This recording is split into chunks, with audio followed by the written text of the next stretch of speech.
till I come this side.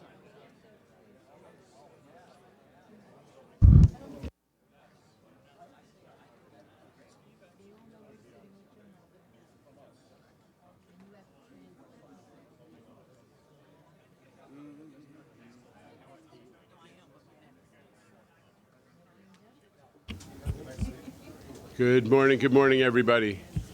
I'm going to call to order the July board meeting of the MTA. I think we're going to hear a safety announcement different than our usual one. Is there somebody going to give who's going to give the safety announcement? Gentleman at the podium. Thank you. Good morning, everyone. Your safety is of the foremost importance to the MTA. Therefore, we ask that you listen and adhere to the following instructions. If you witness an emergency, please notify emergency personnel in the room and call 911 immediately.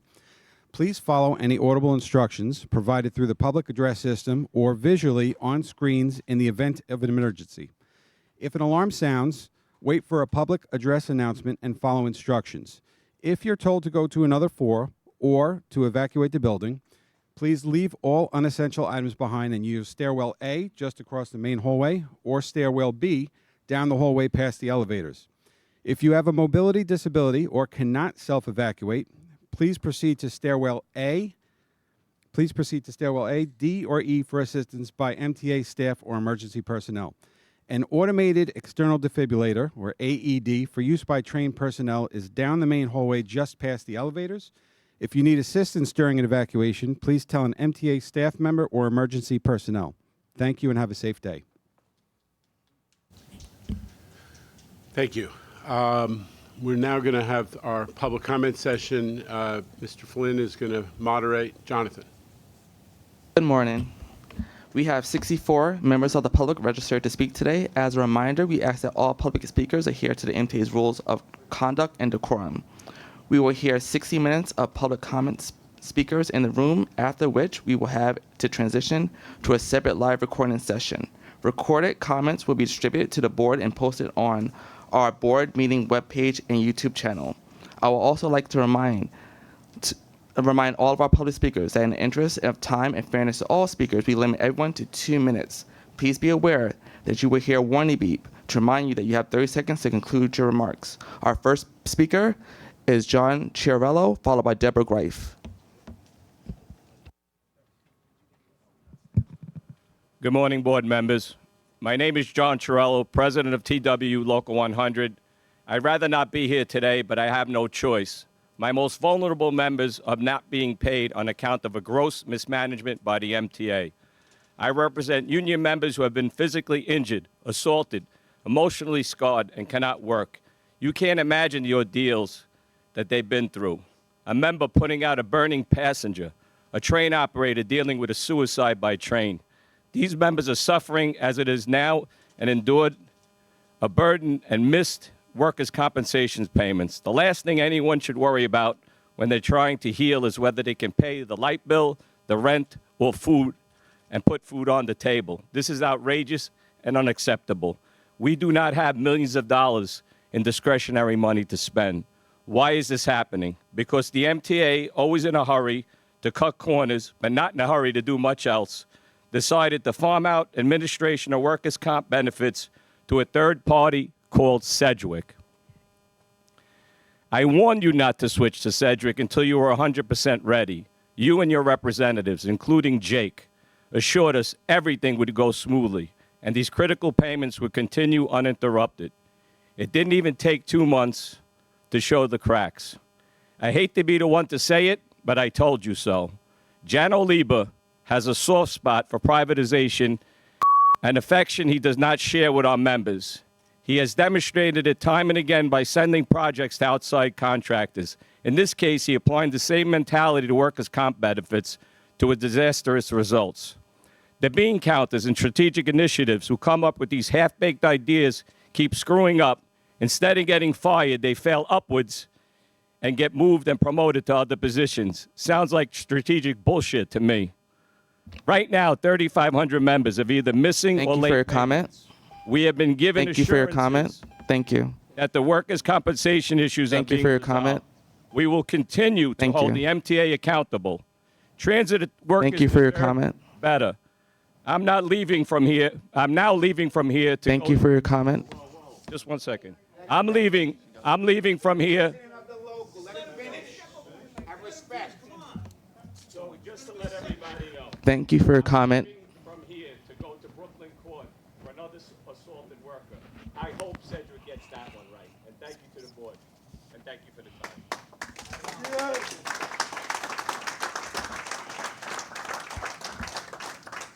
As a reminder, speakers may not use profanity or vulgar language, threaten violence, or otherwise engage in conduct that disrupts the orderly conduct of this meeting. The next speaker is Deborah Gray, followed by Greta Byers.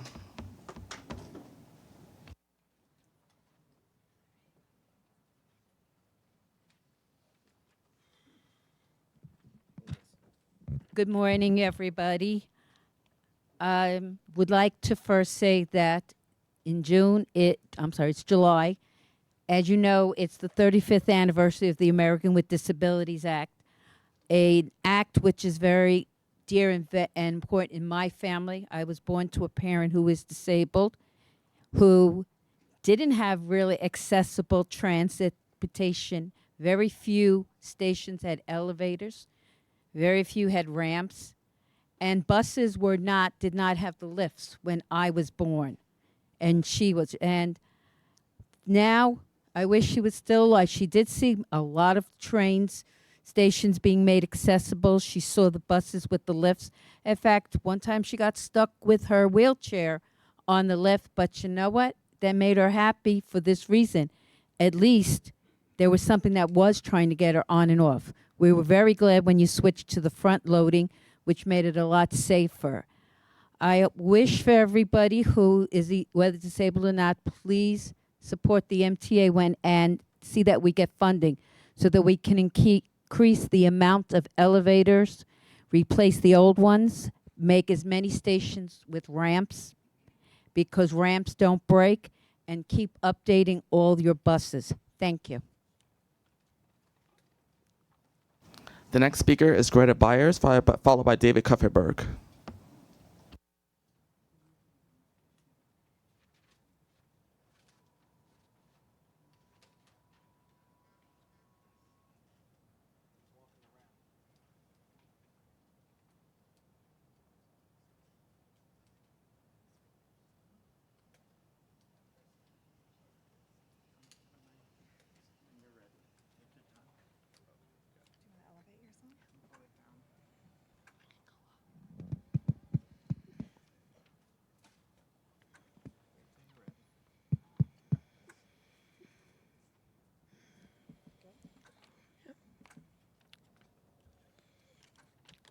Good morning. My name is Greta Byer, and I'm a 17-year-old native New Yorker living with the rare neuromuscular disease, Nemelin myopathy. I'm here to speak about subway elevator maintenance. As a young kid, I rode the subway with rose-colored glasses. I didn't recognize the several test rides my mom would go on prior to me taking a subway line. I didn't understand her frustration when there was a broken elevator and we had to go 5 stops out of our way to reach our destination. I didn't know why all of my friends got to take the subway on school trips and I would be stuck on a school bus, isolated. I didn't see the barriers as I was simply captivated by the feeling of doing something that I so rarely experience because of a lack of accessibility. But now I know that riding the subway provided me with a sense of normalcy. I was just a girl that wanted to be normal amongst my peers in a transportation system that didn't see me as such. There are often assumptions made that disabled people live in isolation. So why should the MTA provide money for a system that we won't use? But this is faulty logic. Disabled people are just as involved in society as our able-bodied peers. I take the subway to my dance classes, computer engineering classes, my friends' houses, concerts, Broadway musicals, you name it. But the subway seems a lot less exciting now than it did when I was a child. Approximately 30 subway elevators are broken every day.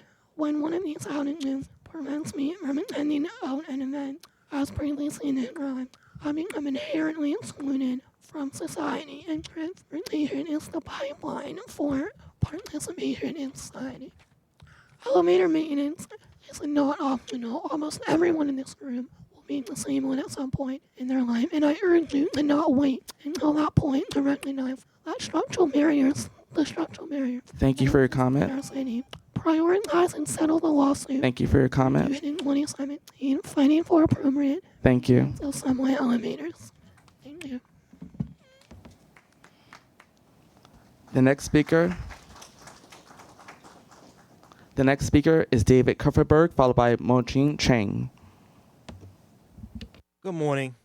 The Port Authority of New York and New Jersey plans to start nonstop shuttle bus service between LaGuardia Airport and the Astoria Ditmars Boulevard station, currently used by the NNW trains, to gauge ridership. I think that the service would be successful to the point where the Port Authority would want the MTA to take total control. If and when this scenario occurs, the shuttle should be absorbed by the MTA's bus network. But how? Effective August 31st, 2025, service via 31st Street in northwestern Queens and service via the Ed Koch Queensboro Bridge would be cut. I think that Q101 service should be maintained via the bridge. A new route that I call the Q105 should operate between Long Island City Ferry Terminal and LaGuardia Airport. The Q105 would operate all times and nonstop between Ditmars Boulevard and LaGuardia Airport. Let's see what happens. The F&M swap proposed to begin December 2025 is a good idea, but there are caveats.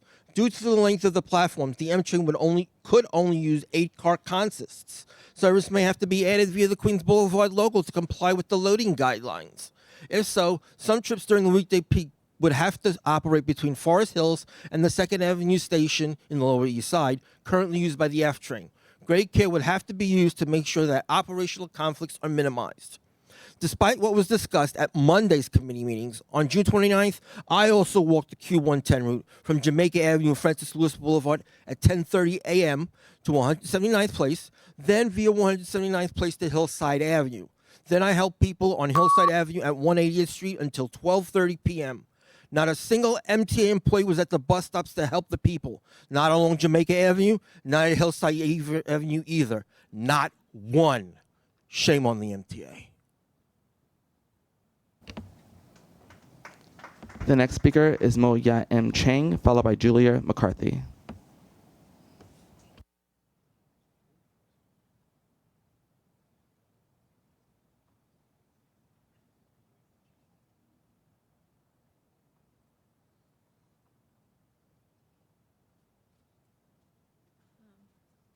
Hi. Good morning. Board members. I'm Elaine Tom, the New York Policy Manager with Jobs to Move America, or JMA. We work to ensure our public money creates family-sustaining jobs. I'm here today with our union partners, the Machinists, SMART, and TWU, to share the labor letter sent to the MTA chair and board members about the inclusion of the U.S. Employment Plan, or USEP, in the upcoming 2,000 railcar purchases in the 2025-2029 capital plan.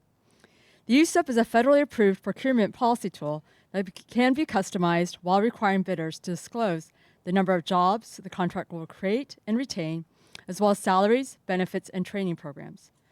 With expected funding from congestion pricing, the $11 billion railcar purchase represents a generational investment for the MTA. Clear transparency provisions are essential to building public trust and enable public spending to achieve its full potential for high-road job creation. By embedding comprehensive transparency and accountability mechanisms through the USEP policy in the procurement process, the MTA can ensure public dollars are truly creating quality jobs in New York's community and throughout the country. The letter shared today was signed by leadership at 5 machinist locals and at the International, leadership at SMART, the president of TW Local 100, the executive director of Westchester Putnam's Central Labor Body, the president of New York City Central Labor Council, and the president of New York State Federation of Labor.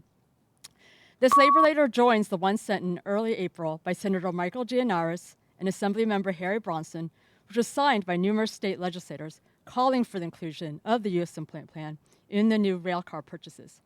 JMA and its union partners call on the MTA to meet with us to discuss the significant investment and the opportunity to utilize the USEP for good job creation. Thank you. The next speaker is Julia McCarthy, followed by Charles Wilson. Good morning. I'm Julia McCarthy. I'm a senior program officer with the New York Health Foundation, and I'm very glad to be here today.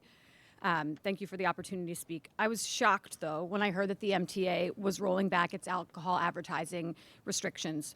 Overturning restrictions that are designed to protect the public's health without any meaningful opportunity for public comment undermines individuals' health, economic interests, and wider community efforts.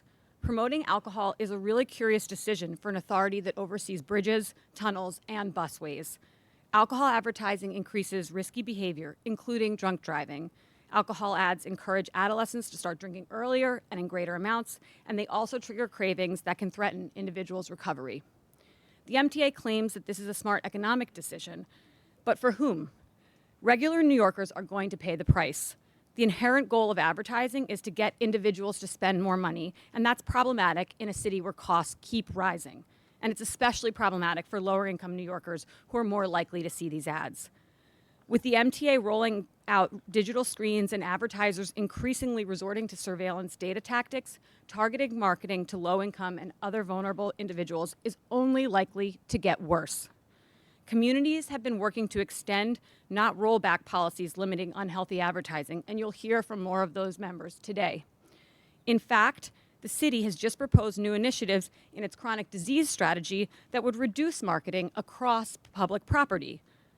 But with the MTA welcoming the alcohol industry back in, New Yorkers are now left to question whether cigarette and vaping companies will be next. New Yorkers' health should not be for sale. The MTA must not put companies' interests before individuals, and I urge the board to reinstate the alcohol advertising restrictions. The next speaker is Charles Wilson, followed by Sean O'Connor.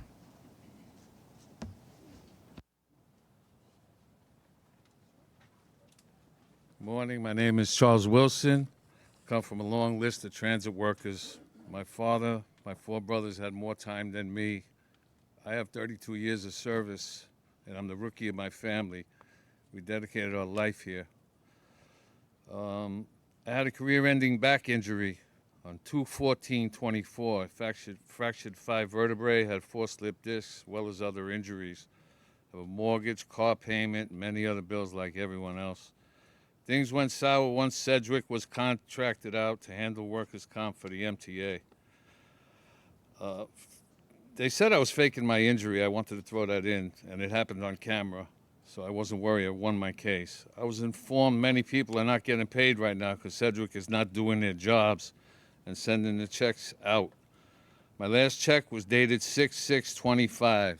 Thank you very much. The next speaker is Lisa Daglian. Good morning, I'm Lisa Daglian. I'm the Executive Director of the Permanent Citizens Advisory Committee to the MTA PCAC. Today you'll discuss biennial fare changes. PCAC has long supported these predictable and incremental increases, critical to funding operations of our essential transit network. We've seen what happens when funding the system becomes an afterthought. Look at SEPTA, bracing for more than 20% fare increase and huge service cuts. NJT hit last year with a 15% increase and a proposed 10% increase for Connecticut riders. Wouldn't it make sense for that to be consistent with Metro North changes? No one likes a fare hike, but the late Richard Ravitch showed us that smaller, planned increases are critical to keeping the system in good financial health and maintaining good services. There are also ways to lessen the blow. You've heard us talk about them, and some might say ad nauseum. Let's celebrate 8835 by finally allowing disabled and senior riders to use their discounts during the AM peak on the railroads. It's fair. Make the successful city ticket even better by bringing back the city ticket weekly with free transfers to subways and buses and having it be the first option that comes up for intercity travel. Create a mid-kid fare so 12 to 17-year-olds don't pay the full adult fare on the railroads to make traveling by train as a family more affordable than driving. This is out of your purview, but raise eligibility for fair fares to 200% of the federal poverty level. That's something Mayor Adams can and should do immediately, including funding it on the railroads within the city. There are plenty of opportunities to enhance affordability, even in the midst of a fare increase. Expanding fare capping is a prime example. We look forward to more examples, more opportunities across the system, and clarity for riders on how it works. Thanks to the governor and legislature and your stewardship, we've come a long way from the fiscal cliff. will comment on the proposals you raised today and look forward to a fair shake for Please conclude your comments. The next speaker is Christopher Gray, followed by Omar Vera. Good morning, everyone. Happy ADA 35 Disability Prime Month. No, I'm here in person, but I do want to wish everyone happy Disability Prime Month. But also, I hope in the coming futures, as we continue advocating, and I just want to put a wish in, as you know, next month is National Night Out Against Crime.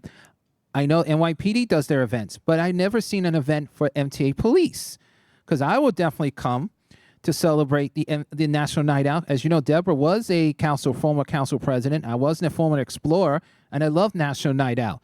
It will help to how we can work with the community in our transit system. So I hope we can do something in the next weeks or future. Regarding the fare stuff, nice to know that Connecticut does not check their public hearings, because some of their public hearings is not fully accessible. And if you ask them to put your comments in, the only place you can put a comment faster is here in the MTA, which I thank the MTA, because if the fare goes up, we have to let the low-income families who do use Metro North to be prepared that the fare is going to change. But Connecticut does not care about seniors and disabled people, especially in other states. They like to cut buses and subways. I don't like that. So I just hope in the future, if we do go up or we don't have to go up, let's remind that the fare invading needs to stop once and for all. You have drivers, subway crews are trying to make sure people don't pay, make sure they pay the fare, but a lot of them do get abused. And I do want to thank the NYPD and MTA Police working together to stop those fare invading. But also just want to say to everyone, happy ADA 35, happy Disability Prime Month, because this year it was a great year for me, and I know a lot of my fellow disability groups and advocates. Happy ADA 35, everyone. Thank you. The next speaker is Omar Vera, followed by Robert Rotolo. Good morning, MTA Board, and happy summer. Also, happy ADA 35, and yes. First, I would like to discuss a couple things. Like, for example, the earlier speaker mentioned like LaGuardia transportation and the shuttles. Plus, like, I've long advocated for like the what was supposed to be in the Queens bus redesign initially, that the Q50 would be extended to LaGuardia Airport to provide direct service to the Bronx. But I'd like to go a step further. There's a simple solution to like the end of the shuttle service. Simple but complicated because it requires extending the Astoria line by construction to LaGuardia airports. And I advocated in the past splitting that line in two, with the W serving the less used Marine Air Terminal and the N serving the newly reconstructed terminals B and C. Like, it would work, but somebody would need to design it, and then once the final plan goes through, construct it. It will take years, understandably, but it is long needed because other cities across the country and the world have at least like one airport that's directly served by public transportation. So I think it's time New York ought to join them. At least one area airport should have direct like service by the subway. But in any case, that's done. Oh, another thing I need to know is that the bus announcements regarding like the going to Times Square, 42nd Street, that area, shouldn't necessarily say have transfer to the 6th Avenue lines. It should have an announcement to transfer to the 8th Avenue lines instead, because the AC&E transfer to Times Square has been around far longer than the BDF&M on 6th Avenue. Like, that was only constructed. And even then, like I said, the AC&E have their transfers 24/7. The BDF&M is only as long as the shuttle's running, which is during the daytime. They don't run at nighttime, so the transfers close. Thank you for your comment. Thank you so much, and have a great summer. The next speaker is Robert Rotolo, followed by Patrick Condren. Good morning, board members. We good? Hi, my name is Robert Rotolo. I'm a business representative for Sheet Metal Workers Local 28, the International Association of Sheet Metal, Air, Rail, and Transportation Workers, which represents workers in manufacturing, operations, and maintenance in the rail and transportation industry, as well as construction. I'm here today with Machinist, Transportation Workers Union, and Jobs to Move America to reiterate the request made in the labor letter sent to the MTA chair and board about the inclusion of the U.S. Employment Plan, or the USEP, in the upcoming 2000 rail car purchase in 2025 and 2029's capital plan. SMART is proud to join on this letter with Mario Salento for the New York State Federation of Labor, Brendan Griffin from the New York City Labor Council, and as well as leaders from Transit Workers Union, Machinist, Westchester Putnam Labor Council, and Jobs to Move America. With congestion pricing fully implemented, ensuring the funding for the $11 billion rail car purchase in current capital plan, this represents one of the largest investments in MTA history and the potential to create thousands of jobs in New York City. The MTA often agrees that project labor agreements and prevailing wage is a significant way to ensure MTA construction projects support union labor and ensure strong labor protections for workers. The USEP encouraged similar high road behavior for manufacturing. The USEP is a federally approved policy tool. Transit agencies can customize the USEP and require bidders to disclose the job created and retained, salaries, benefits, training programs, and the plan to recruit and train. Historical marginalized workers, this encourages a race to the top with commitment to good wages, benefits, and training. I urge the board to respond to labor advocates' Please conclude your union comments. requests to meet with the Thank you. MTA Please about conclude your inclusion comments. and the U.S. Employment Plan. Thank you. And the upcoming rail purchase. Thank you. The next speaker is Patrick Condrian, followed by Christian Joseph.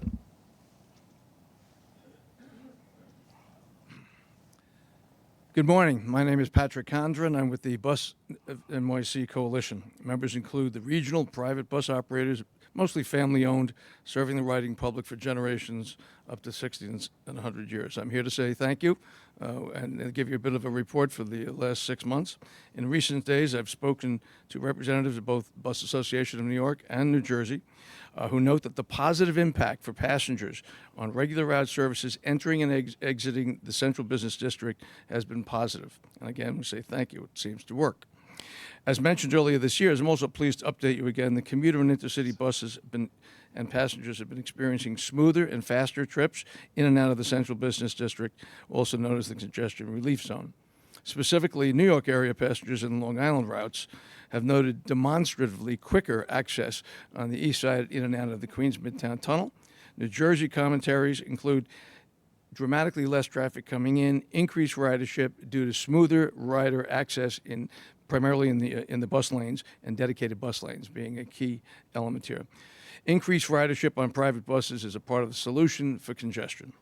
It simply takes more cars off the road via all buses. Our industry, national and regional bus associations also note that a way to enhance congestion mitigation would be to exempt all buses from the congestion relief zone. As I mentioned here at January 29th separate board meeting, there has been a huge increase of idling summonses being issued to bus operators. As we all know, private and public bus operators are aware loading and unloading within 3 minutes is simply not realistic. For passenger safety, air conditioning systems must keep running. We have been working with New York City officials to try to deal with this issue for both public and private to have increased dedicated bus lanes, and this would support congestion mitigation and further minimizes traffic. Thank you for doing what you're doing, and we're here to help too. Thank you. The next speaker is Christian Joseph, followed by Victor Diaz Rodriguez. Hello, my name is Christian Joseph, and I'm here on behalf of the Ferry and Fair Coalition. We are a group of working class and poor New Yorkers advocating for affordability when it comes to transportation. We have been organizing all across the city in order to represent the voice of poor and working class New Yorkers. We understand that we're in an affordability crisis in which rent, groceries, and other necessities are making it more and more difficult to live. When we look at the fare hike that's planned for later this year, we find that to be unacceptable.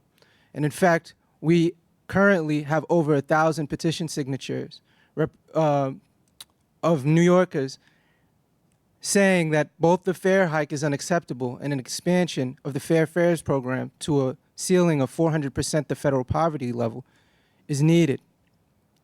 We understand that the fare hike was initially planned for August, but that's been delayed. But there are still plans to raise it later this year. We still find this to be unacceptable. We also understand that the public hearing session has to begin for the procedure of raising the fare. We demand that that this public hearing session be made more accessible. These board meetings are at 8 a.m. and most working people are on their way to work. They can't properly advocate for themselves with this meeting time. And we see that historically, y'all have had these public hearing sessions within people's working time. These public hearing sessions also need to be ADA compliant and hybrid so that they can be more and more accessible to the working people that this issue affects the most. The fare hike should not be happening, and the public hearing session needs to be made accessible so the voice of poor and working New Yorkers can be properly heard. Thank you. The next speaker is Victor Diaz-Rodriguez, followed by Emily Lewis Allen.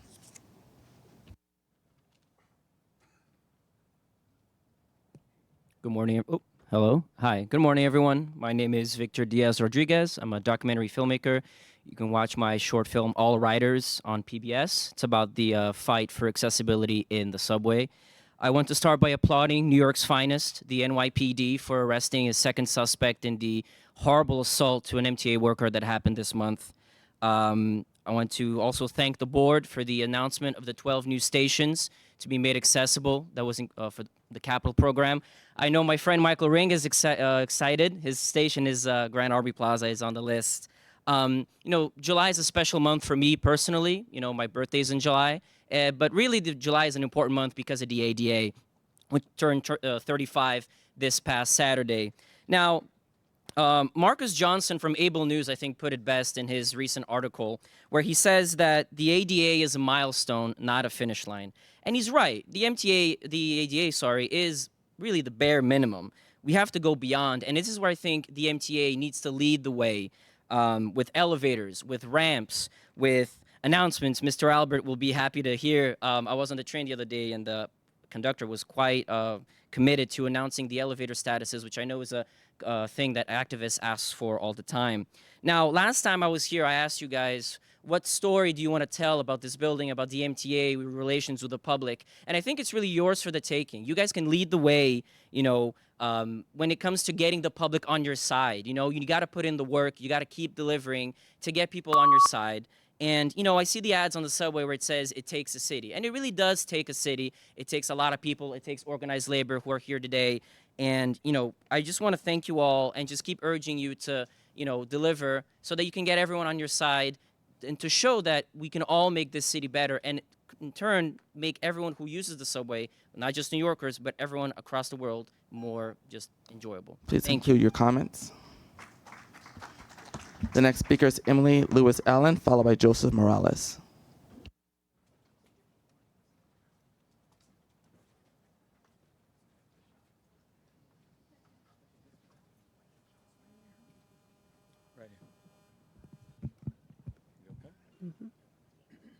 My name is Emily Louise Allen. I'm a Vietnam vet. I'm a nurse. I'm a transit worker. I'm a retiree, and I support my union. What you're doing, all who voted on this new company, they should be fired. Number two, I got my check 15 days late. Now, if it could be on time for 24 years, how is it that it's not on time now? I just got my second check, okay? That makes it 30 days. My bills need to be paid. They could cut off my phone. My money doesn't run like your money, okay? I'm going to put you in my position. You got children, wives, whatever. You need to give us our checks on time. On time, okay? If my claim person at MTA could have it on time for 24 years, There is no reason for this company to be late. She gonna tell me that no, you're gonna get every 15. You're stealing. And I let her know. I don't get my checks on time from now on. I'm going to the IRS and I'm gonna ask for an audit. I'm gonna ask for an audit because you're taking a check from me. Really, you might be taking 2 checks from me. And I don't think it's good. I don't think it's fair. You don't know what it's like to have an injury to your neck and to your back, okay? And at that time, I was 224. I'm down to 165. But the point is, we need our money on time. If you don't know how to do it, there's a movie called 6333, okay? Those women got 17 million letters out. Please conclude your comment. Soldiers, okay? And y'all Please can do conclude it your too. comments. And they did it in 6 months. Thank you. The next speaker is Joseph Morales, followed by John Padula.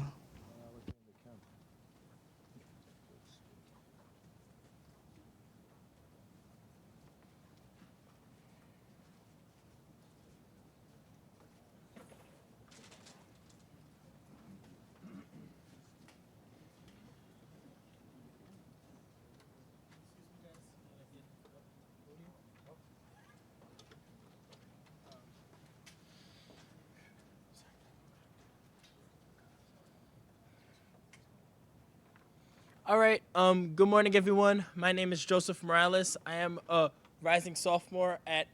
Can you guys hear me? Okay. I'm a rising sophomore at Manhattan, civil engineering major at Manhattan University. It was nice to see the MTA consider light rail experience and technical approaches when evaluating proposals from firms for the IBX contract. This is especially important since we have not built light rail before here in New York City, at least in recent years. The MTA should take the same approach when it comes to other potential light rail BRT lines, such as the ones thought of for the west and north shores of Staten Island, along with other capital projects with items the MTA does not have much experience with. This will prevent issues like the ones we've had on CBTC projects due to there being a lack of CBTC expertise across the industry, as we saw in the presentation from Greg Welsimone, the head of the Signals and Train Control Business Unit at the Capital Program Committee meeting on Monday. Also, I noticed in the procurement for the design-build contract for the Verrazano Bridge roadway ramp rehabilitation project that the MTA needed to issue the contract because the agency lacks the in-house personnel needed to perform the project scope of work. The MTA should seek to hire more staff who could participate in larger infrastructure projects internally in order to reduce consultant private firm costs in the future whenever feasible. Also, I know that I know that today the MTA board will vote to approve fare increases on the Connecticut portion of the New Haven line. Since the board makes decisions that impact many Connecticut commuters, such as this one, I feel like there should be voting representation on the MTA board for Fairfield and New Haven counties at a similar level to what suburban New York counties receive. Having representation here is also important since people from these 2 Connecticut counties likely utilize other MTA services at similar or possibly even higher rates compared to people from other counties in the northern suburbs. Thank you for your time. The next speaker is John Padula, followed by Iris Kelly.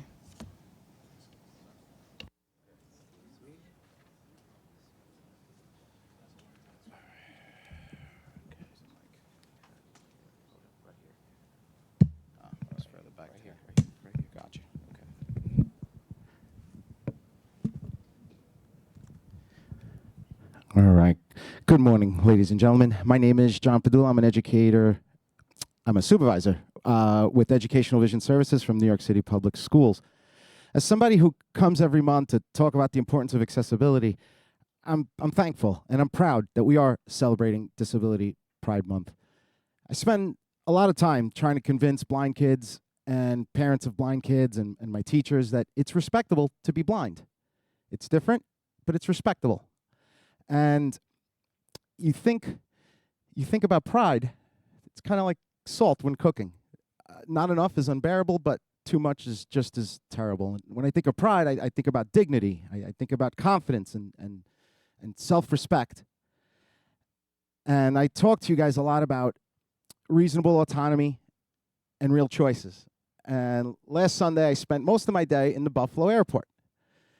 And there was no reasonable autonomy and real choices. Delta had a horrific day. So did JetBlue. Flights were canceled up and down, left and right. People were losing their minds. And I'm sitting there eating my wings and having my beverage, and I'm laughing. I'm like, you guys aren't used to this. I am. Now, things are getting better. We are moving. We are making progress. But it reminded me of like the old dog days of paratransit and Access-a-Ride, you know? And when you're disabled, you have to wait. And that's frustrating because it's the opposite of autonomy and real choices. It's a lack of control. And that drives everyone crazy. A lack of control, no choices. A modern, usable, equitable paratransit system is a part of inclusive transportation in this city, and it has to be funded.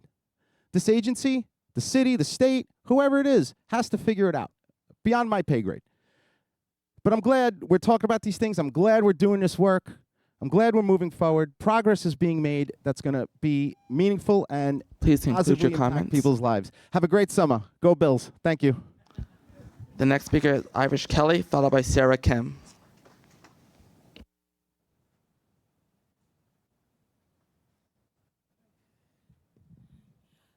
Yes, we have problems still with the Long Island Railroad. That should be a lot better for also Atlantic Terminal. It's been terrible since the Grand Central came in. We have no trains coming in ourselves that way, coming in and out. Times where it can actually make a good connection, make it easy for everybody. And then it's many other things too. But it shouldn't be happening, and no reasoning for this. Talking about on Monday about the A, D, C, D, E, F tracks. That doesn't make sense at all. Didn't always hold up the trains. There's many times I came in from Long Island where my Long Island train would match up with Brooklyn train coming together. Not necessarily one held up to the other. But there's no excuses why you can't have it that way. On track 12 coming in the morning is not bad. If you're going out to Long Island, that's fine. But you're close to track 6, 7, 8. But going home is hell. Trying to make a connection. You get track 1, go up and over the track 11, 12. Does not make sense. It's over a mile away.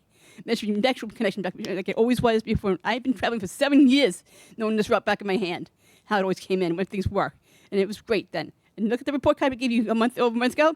Just because it's 2023, it still stands for today's date. You had an A in for January that year, 23, put everything right. Then February, Grand Central came in, everything went down. F plus went slowly down, falling.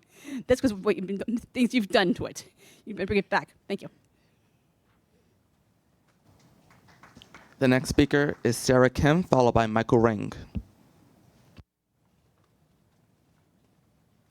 My name is Sarah Kim. I'm the Senior Program Director at Korean Community Services, a Queens and Manhattan-based.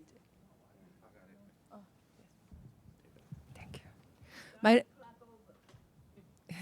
My name is Sarah Kim. I'm the Program Director at Korean Community Services, a Queens and Manhattan-based community-based organization, and longtime member of the Building Alcohol as Free Transit campaign.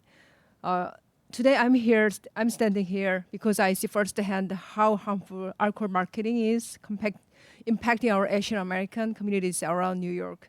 Corporate advertisers have exploited cultural identity and language access as marketing tools, flooding our neighborhoods with advertisement for familiar products like soju, Korean liquor from South Korea, other alcohol beverages. Studies show that on the Lower East Side alone, roughly 55% of food and beverage as target Asian Americans. With the liquor stores and outlets concentrated in the communities of color, the MTA decision puts even more Asian New Yorkers at risk. At Korean Community Services, we serve hundreds of Asian American residents each year through culturally tailored health and nutrition programs, including National Diabetes Prevention Program, Hypertension Self-Management Program. As we understand the importance of prevention and education in fighting health disparities. For communities of faith, immigrant families, and places of worship, bringing back alcohol advertising on transit goes directly against our city's public health commitment and threatens a hard-won gains since 2017 ban. Thank you. The next speaker is Michael Ring, followed by Jane Ryan. Good morning. My name is Michael Ring. If anyone needs a verbal description of my appearance, I'm a 62-year-old white guy wearing eyeglasses. I'm wearing a t-shirt, green t-shirt that says Disabled in Action, and my hat says Achilles International. Those are the two organizations I'm representing today. I need to tell everyone here a story that has a very good ending. I'm an Accessoride user, and I'm entitled to a personal care attendant. That means someone could come with me when I ride on Accessoride or on the buses and subways, because it's kind of likely that I'm going to fall down. And I'm also an athlete with Achilles International. I'm training for the New York City Marathon. And when I run these races, I don't do this alone because I fall down. Last week, my PCA, who's also my support runner, she tripped while we were doing a training run in Brooklyn Bridge Park. She turned out okay, but she needed to go to urgent care. And because I'm in the on-demand program, I was able to change my plans spontaneously and take her to urgent care, get her a couple of stitches. Well, she did all that herself. And then we went home 3 hours later. We didn't have to call Accessoride and say, I'll be being picked up from another place. They didn't ask me to call them back, and they didn't pick me up 2 hours later after they knew when I wanted to leave. We got to go home like normal people spontaneously. I'm really hoping that this on-demand program could be expanded so that everyone who uses Accessoride can have the opportunity for spontaneous travel. It would be great if everyone can do what I did. And I have 25 seconds left. I'd like to point out a Facebook post that came out last week from Accessoride. It basically said, don't forget to be hydrated because it's hot. Your car might not be air conditioned. Call us if it's not working. Disabled people know the weather. We don't need to be reminded.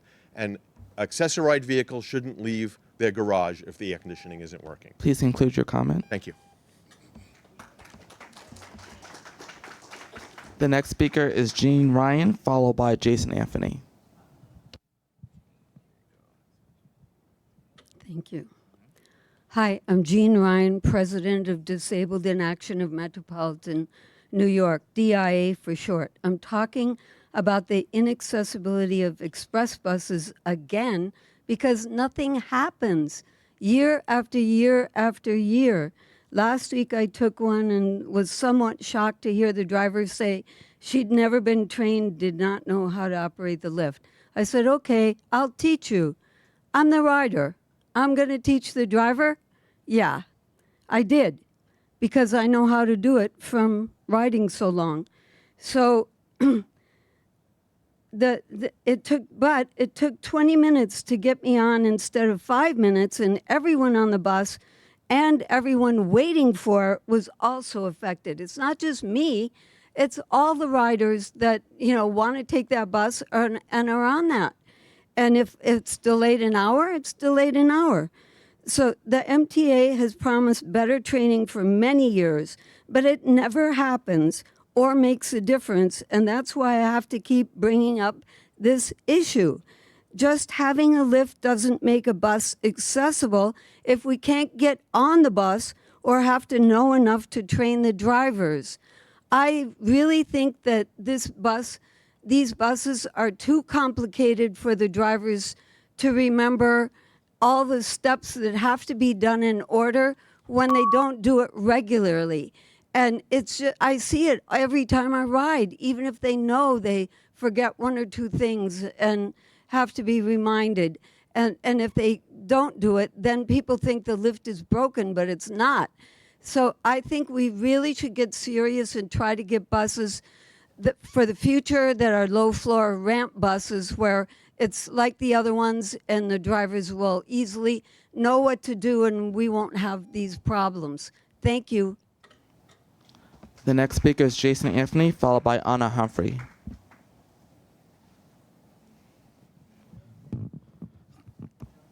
Good morning, everybody. Jason Anthony, the Transit Guru. Let's say this. I'm an Amazon worker who happens to work in the Amazon Fulfillment Center, JFK, in the Richmond County that is located in the Broomfield neighborhood. I've been working in that fulfillment center for the past 3 to almost 4 years.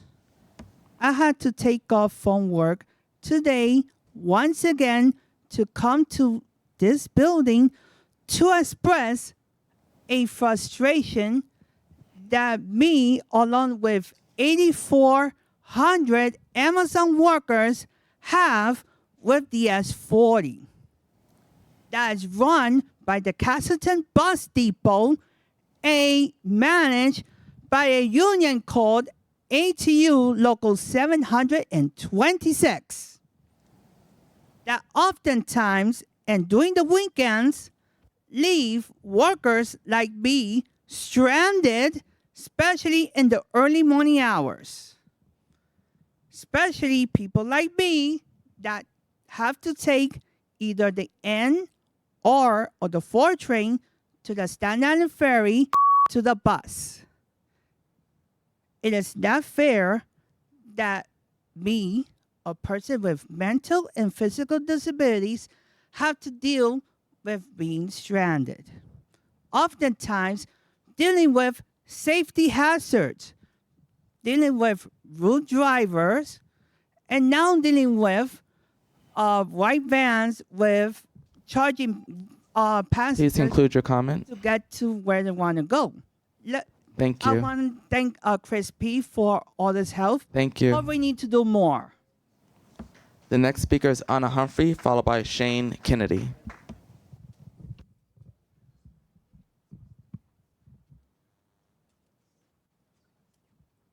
Good morning. My name is Anna Humphrey, and I'm the Transportation Community Organizer with the Center for Independence of the Disabled, New York, Sydney. I want to speak today about the MTA's promises around accessibility. We've seen the recent press releases about the next 12 subway stations slated for ADA upgrades. This is great news, but the disability community needs real publicly trackable progress, not just more vague timelines. And here's why trust is low. The MTA has been fighting a major lawsuit against the disability community for years because it isn't properly maintaining subway elevators, leaving disabled riders stranded or forced into unnecessarily long detours. If the MTA is serious about equity, then proper maintenance and updated information has to be part of the equation.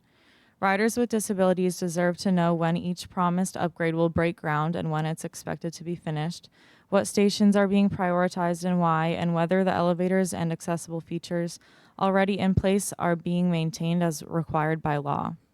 That's why we're urging this board to ensure that the public can track capital projects and elevator maintenance in real time with updated information on MTA apps and websites and onboard announcements.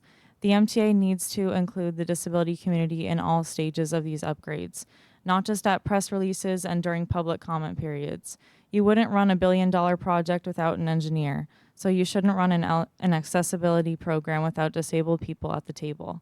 If the MTA wants to rebuild trust with the disability community, it needs to do more than just build elevators. It needs to be accountable for keeping them running. Thank you. Our next speaker is Shane Kennedy, followed by Oliver Meyer.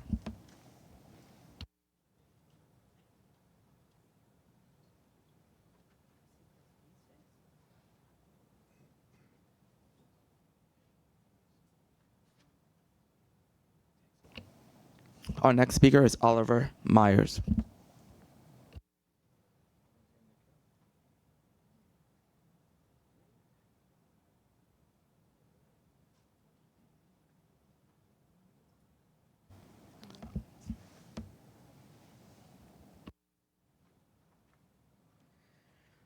Good morning, board members. My name is Oliver Meyer. I'm a 15-year-old from Beacon, New York, and I use the Beacon Ferry every day. I'm sad to see that it is being let go, but yeah, I'm here to fight for it. So, as someone under 18 that has a job, I don't have a license, so the ferry hugely is important for me, and to get to and from work. For reference, I work at an ice cream store in Newburgh called Midnight Ferry. This is my first job, and the ferry has played a huge part in my parents allowing me to work at 14. And having the ferry launch from close to my house and land about 100 feet away from where I work is perfect. During the summer, the hours are pretty much in sync with my work. In my opinion, the hours could be better. If the reason for getting rid of the ferry is it's not making money, then expand the hours. Newburgh has a thriving waterfront food and tourism scene, but it could be a million times better if you could take from the ferry, or if you could take the ferry to and from. Because I know a lot of Beaconites who don't own cars and aren't old enough to drive. And because of that, a whole part of Beacon has essentially no way of getting to Newburgh. Lifelong Beacon residents have very fond memories of riding the ferry. Lifelong Beacon residents. I have very fond memories of riding the ferry with my friends. Some of my first memories are me riding the ferry from Beacon to Newburgh. In those days, you would picnic on the grass on the Beacon side, and then take the ferry over to the Newburgh side and go get ice cream at the pizza shop. Those are some of my earliest memories for a reason. I remember being able to cut a 20-minute drive into a 10-minute boat ride and sitting up on the top deck and letting the wind ruffle through my hair.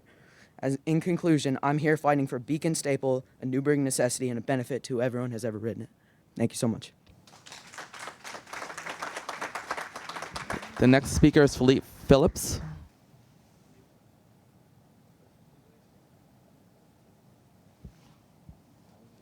Philippe Phillips.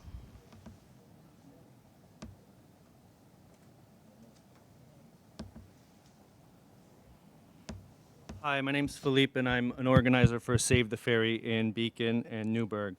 We had 2 rallies in support of the Newburgh Beacon Ferry. One was last night that was very well attended. You may have seen some of the news reports on News 12 or Spectrum 1. There was a number of attendees from federal, state, county, and local electeds who I'm sure you'll be hearing from soon if you haven't already. The board has cited low ridership to justify canceling the ferry. Our view is that poor design leads to poor adoption. The ferry has been in operation since the 1700s, and in its most recent iteration since 2005. The schedule hasn't changed since that time. That means the schedule for the ferry was in effect before the great financial crisis, before the pandemic, and before the iPhone was born. And so the schedule needs to be updated to reflect the modern era and the way that people commute in 2025. The fare also hasn't increased significantly. We don't need to tell you how ridership has evolved since 2005, the year the first video was uploaded to YouTube. So poor design leads to poor adoption. The large TOD site that was presented to the Finance Committee a couple days ago is going to add a lot of density to Beacon, which is already a very congested bottleneck. Congestion is a rising concern among Dutchess County residents, to which you will need to provide a solution. Diverting commuters to Newburgh to avoid parking in Beacon will be a necessity as the region grows. IBM no longer is a thing in our region, but tourism has taken its place. I'm sure you'll see that there's been a sharp increase in weekend ridership north to the Hudson Valley. If there was a ferry for those tourists to come to Newburgh for dinner after a visit to Dia, you would not only have a truly memorable experience, but economic Please conclude development. your comments. Good design leads to good adoption. Thank you. Bring back the ferry. Thank you. Chair Lieber, we have reached our allotted time for a public comment session. At this time, we ask that the remaining registered speakers to stand by as we transition to a separate live recording session. Public speakers in the room, please join us in conference room 4. Thank you. Okay. Thank you. Thank you to the public speakers. Thank you, Mr. Flynn and others. I remind our IT friends that we need to take a look at what do we do to make sure that people can't improperly intervene in this public comment session. That can't happen. There are a couple things that I wanted before we proceeded to other board business. I just think it's appropriate that we have some feedback on from key members of our team.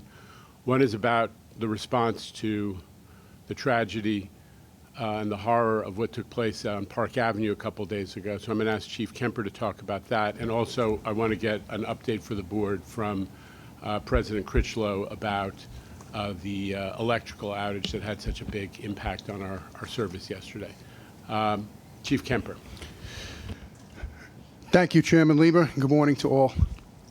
Before I begin, I'd like to give pause and recognize the tragic and heartbreaking events that occurred late Monday afternoon in Manhattan. A deadly active shooter incident that left our city shaken by a senseless act of violence. On behalf of the MTA Headquarters Security, and the MTA Police Department, I want to offer our deepest condolences and extend our thoughts and prayers to everyone affected and impacted by this unthinkable event. Our hearts go out to the victims, their families, and to all who are grieving in the aftermath. May each of their memories be a blessing. I want to also take a moment to speak directly to our partners in the NYPD, the department I had the honor of serving in for 33 years. To you, we offer our heartfelt condolences on the devastating loss of police officer Didarul Islam, who at just 36 years old gave his life while wearing the NYPD uniform in a line of duty, leaving behind a pregnant wife and 2 children. There are no words and no comfort adequate enough for a life cut short, for a family now grieving, and for a department that has lost one of its own. I'd like to highlight and recognize the professionalism and dedication of our own MTA Police Department officers who swiftly responded to assist the NYPD on Monday under intense and dangerous circumstances.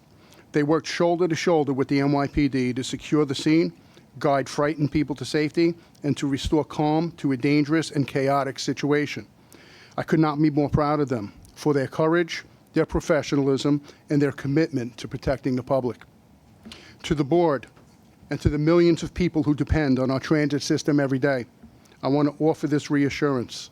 The MTA Police Department, and I'm confident I could speak for the NYPD, remain fully committed to the safety and well-being of our employees and customers. On Monday, we were in active communication with the NYPD, receiving real-time updates.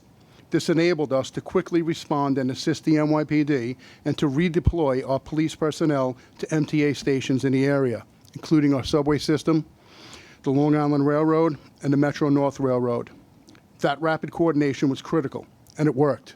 Make no mistake, the MTA Police Department, led by Chief Thomas Taffy, is a dynamic agency with vast abilities. We continue to work closely with our city, state, and federal law enforcement partners, including the NYPD, hands down the greatest police department in the world. We share intelligence, we train together, and we coordinate our responses. Preparedness is not something we talk about only in moments of crisis. It's something we live every day. Our teams undergo regular training for precisely these types of incidents, and we continue to refine our strategies based on the evolving threat landscape. This partnership is strong. It's central to our safety strategy, and it's essential to the layered approach we take to transit security. And on Monday, it was on full display. That level of cooperation will continue every single day moving forward. Let me remind the board and the public, our security presence is both visible and non-visible. Simply put, not all of our security efforts are visible. For example, while many see officers in uniform, there are plainclothes officers working throughout the system every day. Their presence is deliberate and strategic. They blend in, they observe, and they can respond to any threat that they encounter. Additionally, our vast network of video cameras, which I often speak about, are actively monitored in real time. This capability allows law enforcement the ability to identify suspicious activity and to support ongoing investigations. Our video network is a powerful part of our security posture that the public doesn't always see, but it's operational 24/7, and its value has been proven over and over again. As I close, let me again offer our deepest condolences and thoughts and prayers to Monday's victims and their loved ones. And finally, I want to remind everyone of a message that is simple yet powerful. If you see something, say something. This is more than a slogan, as safety is a shared responsibility, and we rely on the public to be our partners in this effort. Thank you for your continued support in our mission. Thank you, Chief, and I know the board very much endorses your comments and your expressions of support and condolence both to victims and to our partners at the NYPD. So thank you, Mr. Critchlow. Electrical outage yesterday. Sure thing, Chair. On July 29th at approximately 8:32 a.m., the control center was alerted to multiple signal failures at the West 4th Street location, impacting the A, B, C, D, E, and F trains, and M line as well. All signals from 14th Street to Spring 8th Avenue and 14th Street to Broadway Lafayette on 6th Avenue were displaying red, and the AC power indicator was illuminated on the model board inside the tower. Multiple trains required a key buy and call-ons, but no trains were physically stuck or without power. Initial field reports pointed to an AC power issue. We found 2 rectifiers that were down, but signals actually they confirmed a secondary failure where approximately 40 blown fuses were found in field cases along the right-of-way. These fuses tied to a transformer, which was also located in the West 4th Street relay room, which was also down. Now, I give this level of detail just so individuals can understand the complexity in responding, troubleshooting, and rectifying a situation of this nature.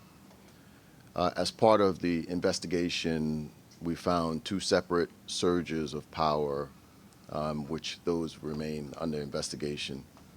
The team was out last night continuing to go through this and to investigate. They replaced 2 transformers last night, and they continue to look at the cabling that tied to the transformers as we speak, and we'll be back out again tonight. One thing that I'd be remiss if I didn't note is that last week we had torrential downpours, and this week extreme heat. So these types of events are happening more frequently, so it just puts an emphasis on our efforts for climate change, our efforts to combat climate change, and how that has never been more critical. The capital plan focuses on this. It looks to improve our substations and the cabling that ties to substations, and also looks to address a lot of the aged infrastructure that has been dated in our substations and other assets. But until then, the team remains focused. They remain on standby, and they are skilled enough to be able to respond to any of these incidents when they come up. We know that Mother Nature is going to know us to throw some other things in our way, but the team is fully ready to be able to respond and address them. If I may, Chair, I do want to just address some of the things that came up in public comments, if that's okay. We recently launched with Sedgwick Claims Management Services, workers' compensation administrator in May. And as I mentioned in the New York City Transit Committee meeting on Monday, Sedgwick is a world-leading risk and claims administrator partner. They have a long history of managing private and public sector claims management across the world, 80 countries, including 59% of Fortune 500 companies. We knew, given the complexity of this transition, it would be a challenge. So we took steps to prepay employees by 6 weeks in advance. That was with the goal of avoiding any disruption in payments to our employees. Despite these efforts, processing issues were experienced with the transition, which caused delays in the indemnity payments. And since then, the team has worked very closely with Sedgwick to process the claims that were outstanding. Most of the claims that were processed were less than about a week late. I think that we recognize what happened. We understand the gravity of the situation. We understand the importance of employees receiving their checks and receiving them timely. We hear you. The team is fully engaged, and we will continue to monitor Sedgwick's progress to ensure employees are being paid timely from this point forward. That's it. Okay. Any questions on the issues that Chief Kemper and Mr. Critchlow just covered? Okay. Do we have a quorum? No. Okay, I'm going to do my remarks, and hopefully we'll have another board member who's due to show up in time for executive session.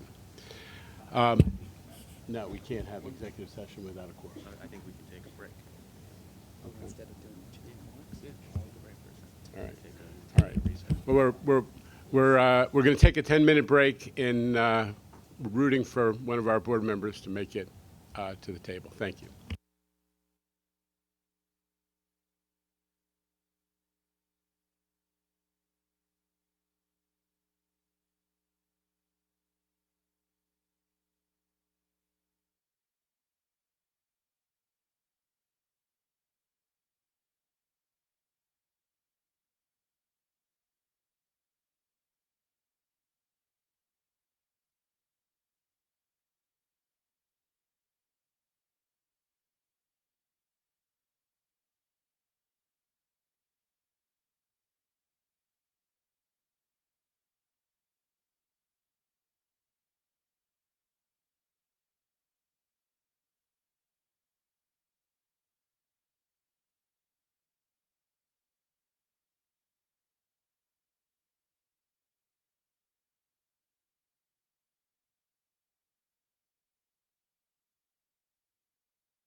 Okay. Board members, friends, let's get back in session. So as I said before the break, acknowledgement to Chief Kemper and to Demetrius, Chief Kemper, for all the work that's being done to keep our customers and the public safe, and Demetrius for obviously our riders felt that electrical outage yesterday, but as always, the transit team, the workforce stepped up, and they weren't in those air-conditioned cars. They were out in the tunnels and in the electrical rooms in the substations, putting it back in order. As you said, a pretty strong testament to the need for our capital program. We've talked about these issues a lot, so thank you. And thank you to everybody who spoke, and also to folks and members of the public who joined us today. It may be summer, but as you can tell, things never slow down around here. We've been gearing up in large part. We've heard about a lot of things this morning already, but one thing that we're really focused on is the July financial plan, which is the update we do every year to our budget, that the budget that makes it possible for us to serve 6 million people a day. It's kind of important. But a lot has happened since we last met. We had some pretty incredible ridership records quickly pass by, but not to be forgotten, Long Island Railroad had its best post-COVID day last Tuesday and broke the record the very next day on Wednesday, July 23rd, when, Rob, you carried almost 300,000 passengers. The old milestone of a good day on the Long Island Railroad was 300,000, and we are really right there. So well done. And not for nothing, your friend, Mr. Critchlow, sitting next to you, the same week we had 4 million days on the subway, a 4 million customer level that had not been reached in any prior summer since COVID. So a lot going on.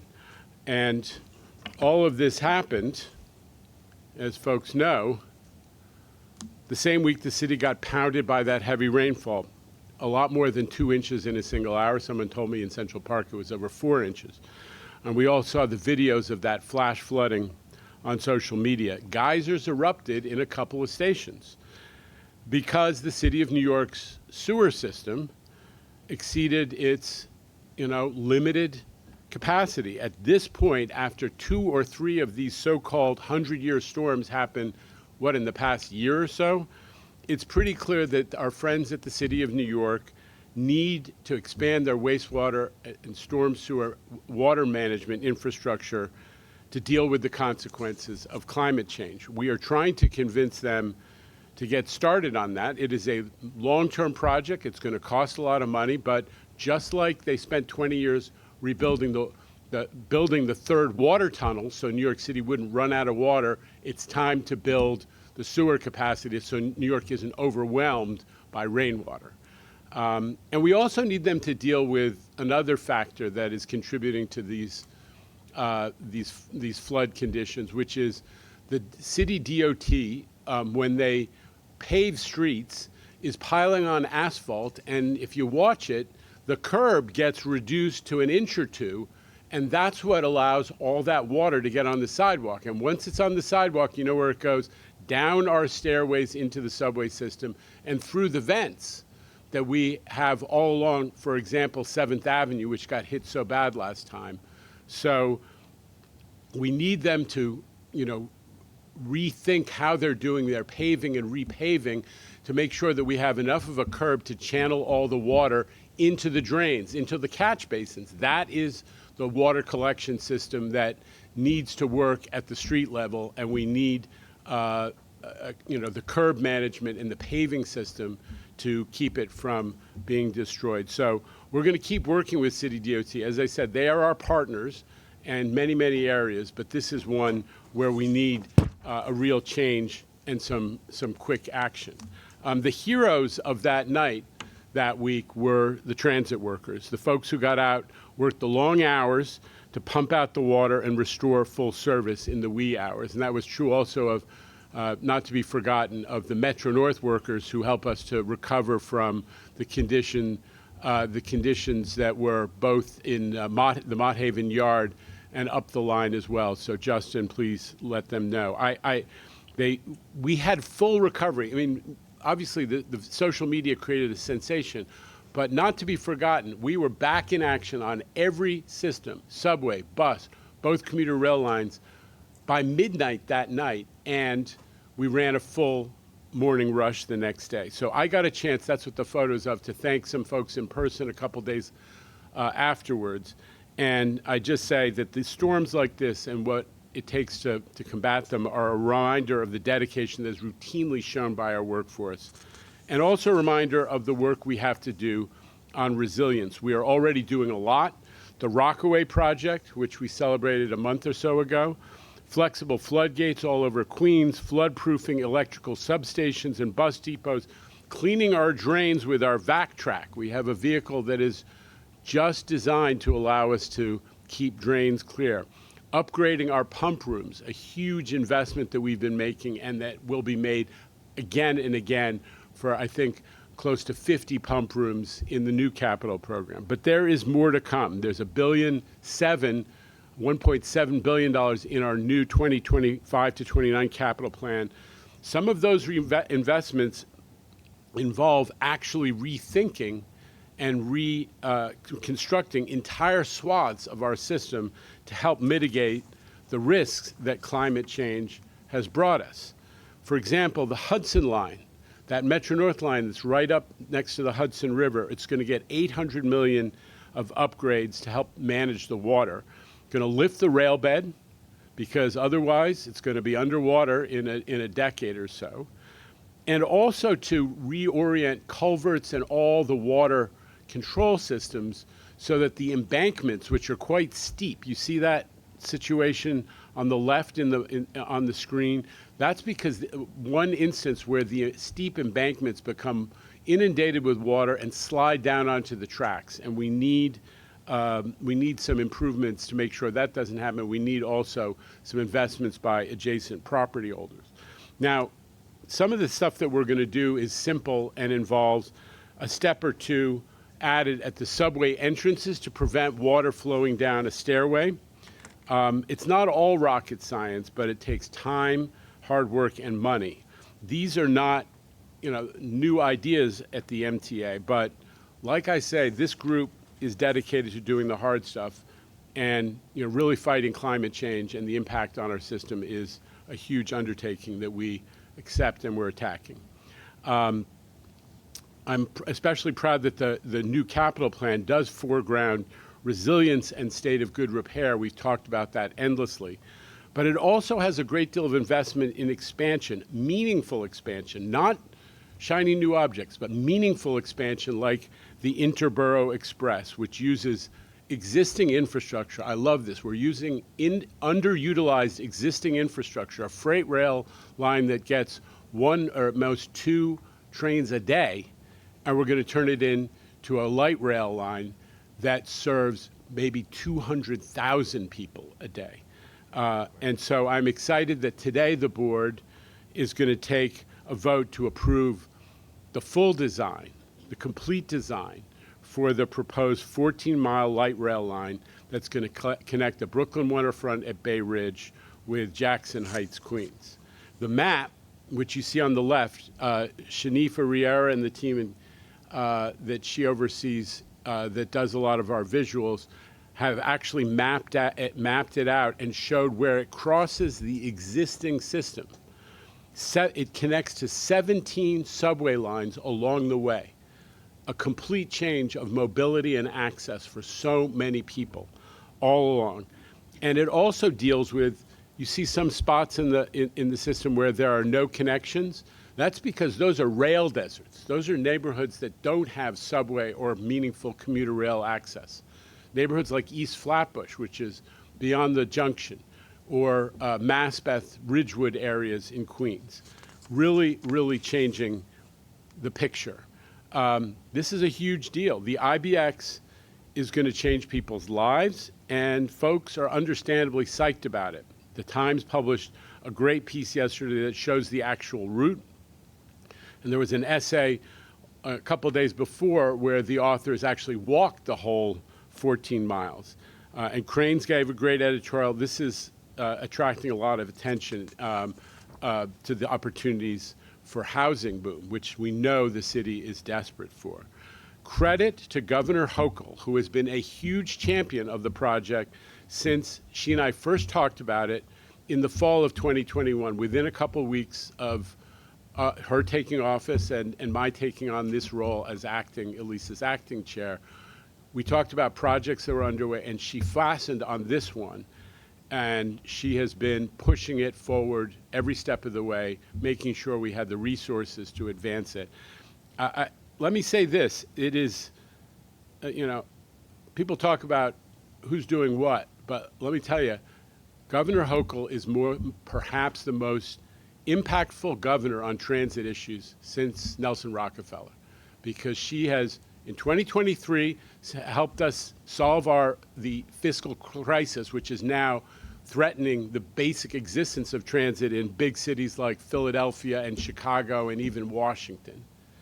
And she was able to support us as we worked through the congestion pricing issues, and that's been a huge success. And now leading us towards a fully funded $68 billion capital plan. A little credit where it's due.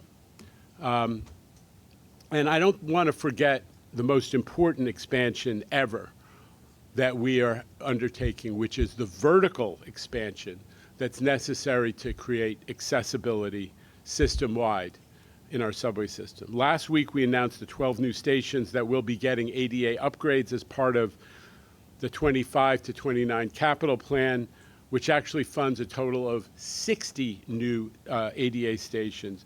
And not to be forgotten, 45 elevator replacements. I know it is a hot button issue with our friends in the disability community, but we need to be doing elevator replacements to make sure that we don't have elevator outages. We are running 98% availability on our elevators in the New York City transit system. And we want to make sure that we don't have elevators that are breaking down all the time. That's why you're seeing more and more replacement projects underway in the system. We have made a lot of progress from where we were in 2019, just before the pandemic, when there were only 115 accessible stations. Just to remind folks, we've added 36 stations to the map. We've actually opened those since this group came together in 2021, and another 35 are under construction right now. And on top of that, another 25 stations that are being funded by congestion relief revenues. And by the time, bottom line, by the time we finish the capital plan we've just embarked on, 2025 to 2029, including the stations just announced and the 43 that were selected previously, we're looking at 271 stations or more fully accessible in our system. That means that more than half of the system finally will be accessible at stations. But that means that more than half the system will be accessible, but it will be at stations which together serve 70% of our riders. And that's when we hope people will really start to feel like I can get on the subway and know that I'll be able to get out. That's an important milestone that we are all shooting for. So we're focusing on accessibility, but also affordability. You know, I never get tired of saying in the affordability debates, transit is one of the few things that makes New York affordable. We are not part of the affordability problem. We're part of the affordability solution, and we're doing it every day. We are huge proponents here of the Fair Fares program, which is run by the city, but with some push from this organization, but also from advocates, give half-price fares to a larger and larger proportion of low-income New Yorkers. We've been pushing for raising the eligibility threshold. You heard about that a little bit from the podium today. And also, importantly, we are pushing the city to market the program to people who are eligible, so everybody is getting the benefit that they are entitled to. We are doing our part in that effort by jumping at the opportunity to make it easier for people to sign up. Up to now, all the sign-ups had to be done by city personnel. Eligible applicants can enroll on the spot at any of our 15 customer service centers. In Shanifa, we're increasing the number of customer service centers. We're doubling it pretty soon, right? So station agents are there at the stations. They are trained to help walk people through the sign-up process so they can become eligible for a half-price ride, as well as just like seniors or disabled or otherwise. And thank you. More good news. The continuing evidence of success for congestion pricing. We've all seen how, from day one, congestion pricing reduced travel times for drivers and bus riders. We heard from the podium today from the representative of the Regional Bus Coalition, both bus operators from New Jersey and Long Island and inside the city as well, that their riders are thrilled about much faster travel in and out of the city.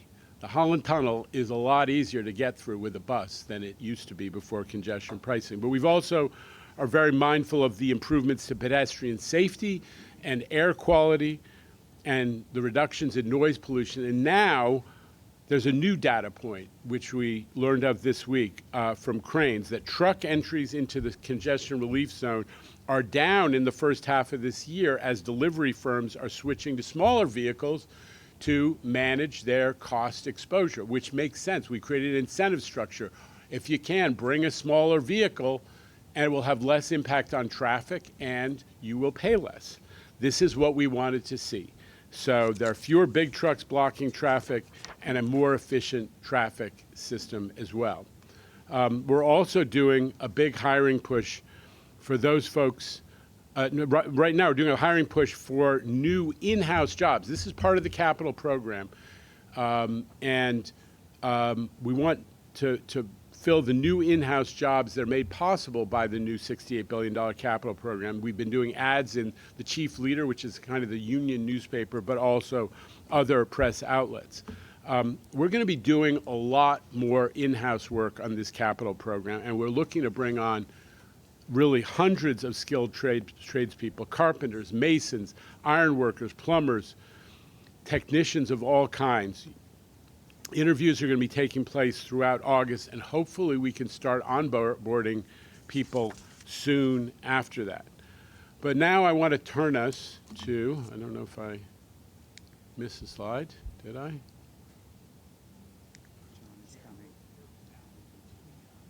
Okay. We're doing procurements? Yeah, we're going to do procurements fast because we now have Mr. Gorodnik, who's always a special, makes it special. Thank you. We'll go back to this. Okay. All right. What? Yeah. So just for the record, we do have a quorum. All right. That's why we're Okay. gonna Well, move to the point is all this gymnastics, the logistics gymnastics, are to make sure we have a quorum when we're voting on issues. So I'm going to stop there for the moment. I'll come back to some final thoughts after we rush through the procurements that we have, and those are. We can start with Okay. Bridges and Tunnels. Well, Bridges and Tunnels has one modification and one. Okay. We're going to do it. Well, maybe not. Okay. Mr. Mack. You ready? Okay. So, should we do minutes? Yeah, okay. So I'm going to start with the minutes. The minutes of the June board meeting and the minutes from each of the committees from June have been distributed. Are there any corrections or omissions? Mr. Albert has given us a free pass. If there are no further corrections or omissions, they're approved as distributed. Mr. Mack, I chaired the Safety Committee meeting on Monday, and there were no items for board action, but on bridges and tunnels, Mr. Mack. Yes, good morning, everyone. Bridges and Tunnels met on Monday and reports the following. There's one modification item on ratification of a completed procurement action for a total of $6.5 million. We did not have a quorum. However, the committee discussed it, and these items I bring to the full board for consideration and a vote. Okay. Will you make the motion, Mr. Mack? Yes. I Okay. make that Is there a motion. second? Mr. O'Donnell, thank you. All in favor? Any opposition or abstention? The items are approved. Okay, thank you, Mr. Mack. Mr. Zuckerman, railroads? Can you just pause? Can we just take a quick pause? I'm going to come over and ask you something, if you don't mind. So I'll keep moving then. Okay. You want to pause? I just need to ask you something.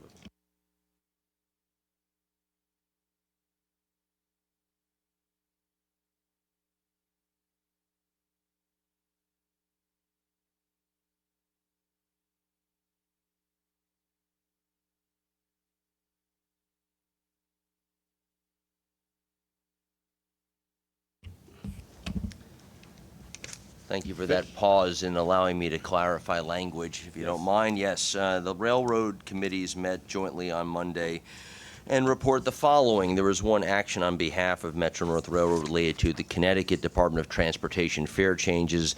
The committee moved this to the full board for discussion here. Okay. So I'll take a motion. I'll make the motion to approve the Connecticut proposed fare increase. May I have a second? I'll second. Second, Mr. Chu. There's a motion on the table. Discussion. I'll start off the discussion by just saying the state of Connecticut funds the MTA $265 million, at least in the last year, for their portion of the service that reaches into Connecticut. They fund all the branch lines and 70+% of the New Haven line. Part of our arrangement, which is of long standing with them, is that they get to propose their own fare structure. And they have proposed a fare increase, which was circulated to the board and was the subject of some discussion. So that's the background, and there's a motion on the floor. Discussion on the item. Mr. Chu, Mr. Zuckerman, and we'll have others. You know, we had a lot this past couple years. We had a lot of jurisdictions outside of our jurisdiction telling us how we should fund ourselves and didn't recognize our autonomy to respond to our needs. So I think, you know, we have a relationship with Connecticut. You know, we have our jurisdiction, we have our purview, and I think it's appropriate that we reciprocate our expectations, which is to allow us to do what's best for our constituents and can move to pass this. Mr. Zuckerman. Thank you, sir. Sammy, I actually agree with you. That's where I've come to in the last couple of days, that we have a quasi-consent on this, and we have a formal vote, but in some ways you're absolutely right. This is the responsibility of the Connecticut legislature and government to deal with. I do think it is important, though, since we have a right, or at least a role to play, to comment at least, which is that I do think this is a large increase. I want to be very clear that this is not being set by the MTA. This is being set by Connecticut. And with respect to your point about it is someone else's decision, I will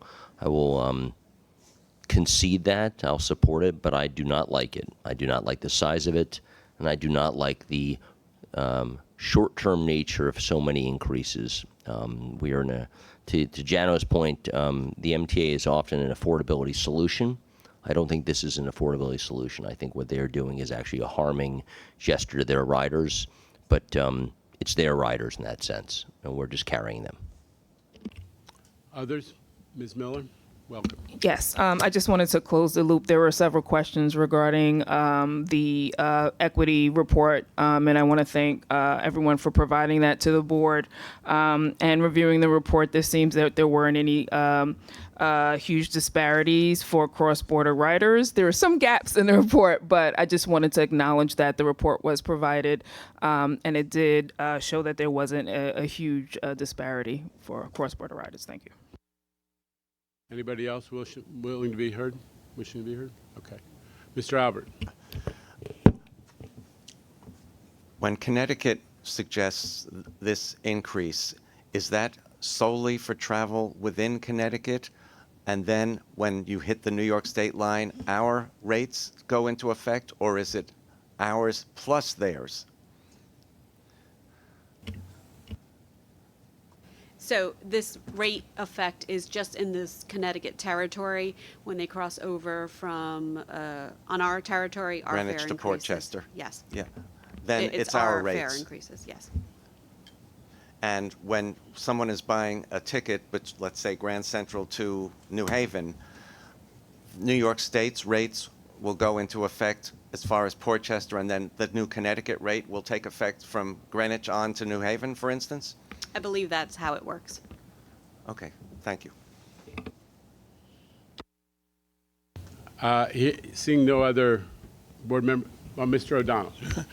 I'm not too sure about that, whether someone going from Grand Central all of a sudden gets jumped up to a different rate. I know in Connecticut, the legislature passed it, Connecticut point to point within Connecticut.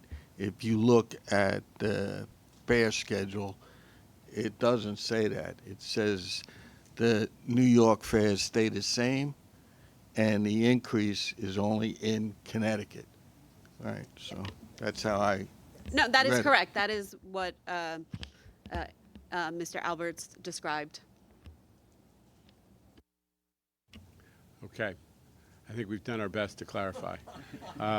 Okay. I'm going to call the question.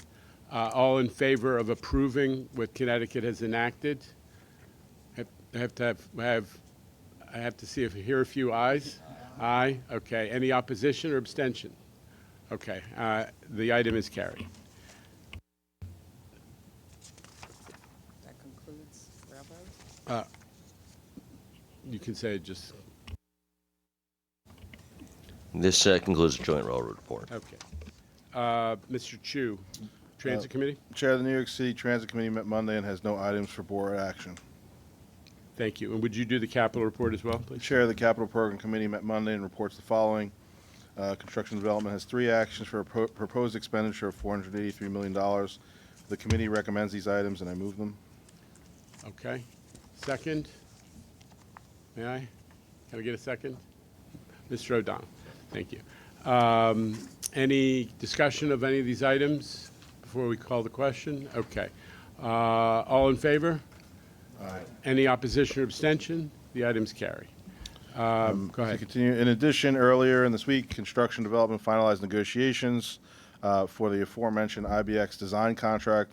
I'd like to turn it to C&D President Jamie Torres Springer to present the details. Thank you, and this is a very exciting procurement, as the chair mentioned. And I actually want to turn it in turn to our project executive for Interborough Express, Charles Gantz, to introduce the item.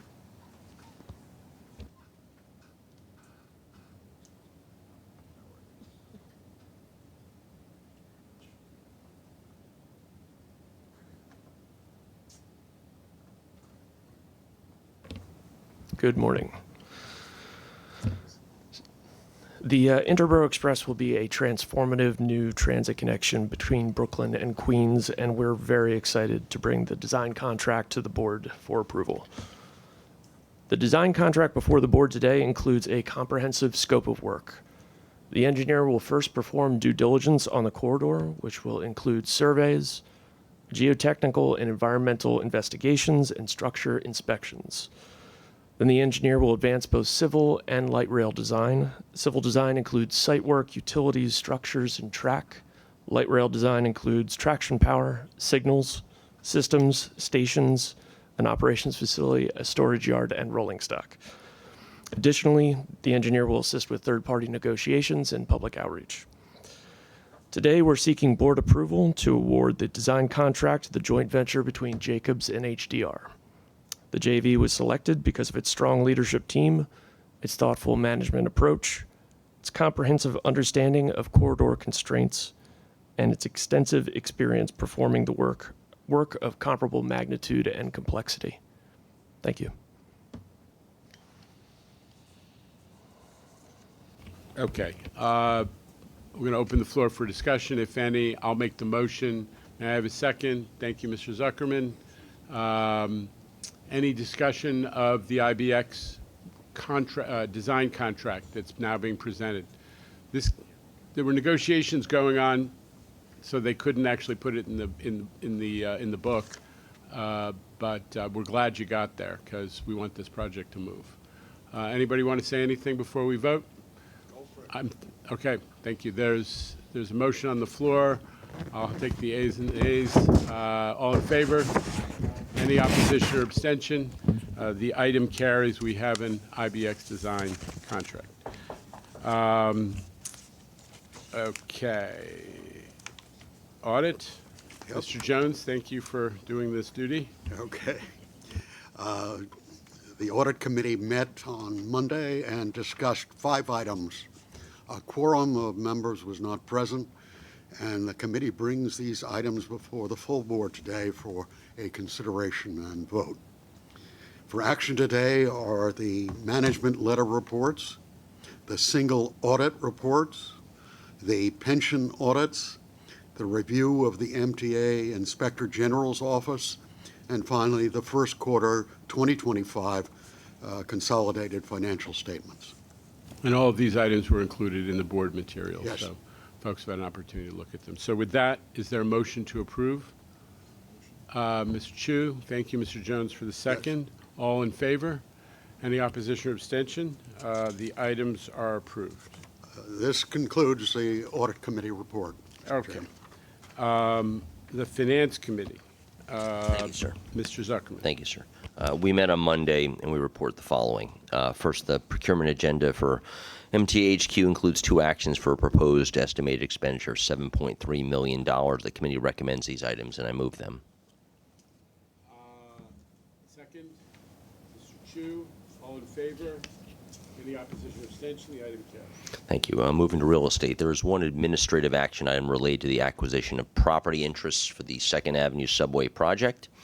In addition, there are 3 transaction items on behalf of Metro North and Long Island Railroads, with the inclusion of the extensively discussed transit-oriented development for the city of Beacon, which we're very excited about, and I will not repeat the comments except to say wonderful news to get this done. So the committee recommends these items and I move them. Second, Melvin Miller, all in favor? Any opposition or abstention? The real estate items are approved. And that concludes the Finance Committee report. We've now concluded the technical board business. We're going to go into executive session and then we'll return for the presentation of the financial plan. Thank you.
Staff, we're getting back in session. Amen.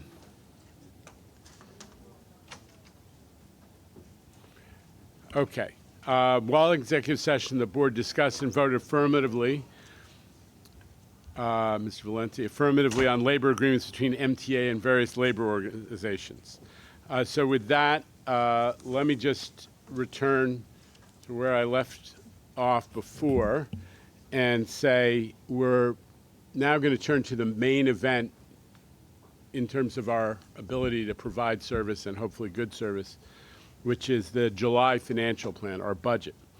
2025 and 2026 remain in balance, as they have since back in 2023, when Governor Hochul engineered a solution to the $3 billion annual budget deficits that we were then looking at. So we have stayed in good stead. That hard-won financial stability has enabled us to keep increasing and improving service for the past 2+ years. As I say, unlike so many of our brethren in cities like Philly, Chicago, and Washington, who are all still dealing with the catastrophic effects of the post-COVID fiscal cliff. But no secret, we've opened up deficits in the out years of our 5-year financial plan. It moves forward as time goes on. 2027 to 2029 are now in deficit, due in large part to the growing cost and success of paratransit. We have been making paratransit better. A lot more people are riding it, which is great, except that as part of the budget compromises that were set in Albany this year, they've shifted a lot of cost from the city to the MTA.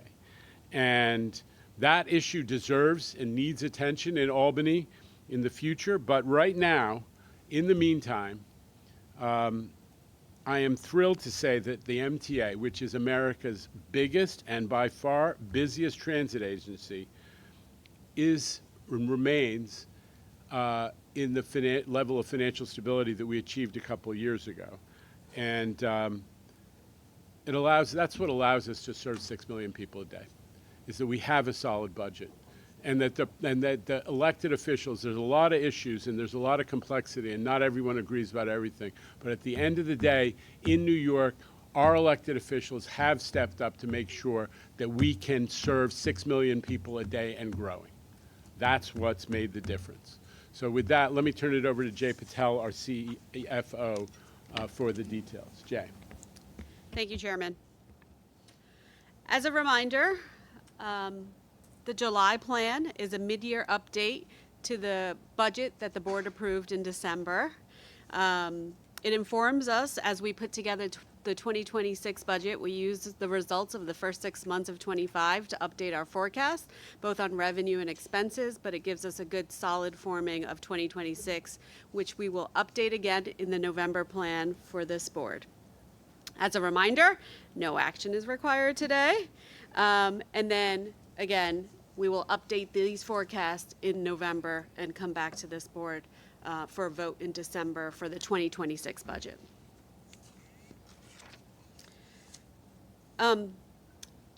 As a reminder, this is the 2025 adopted budget. It was $19.9 billion.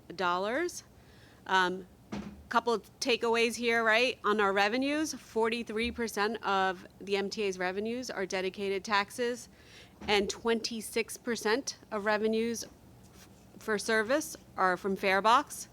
26% is less than what we were receiving from Farebox revenue in 2019.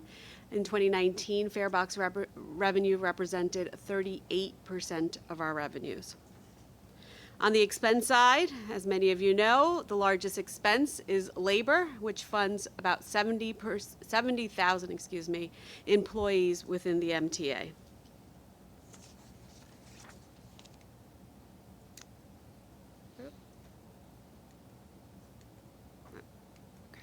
All right.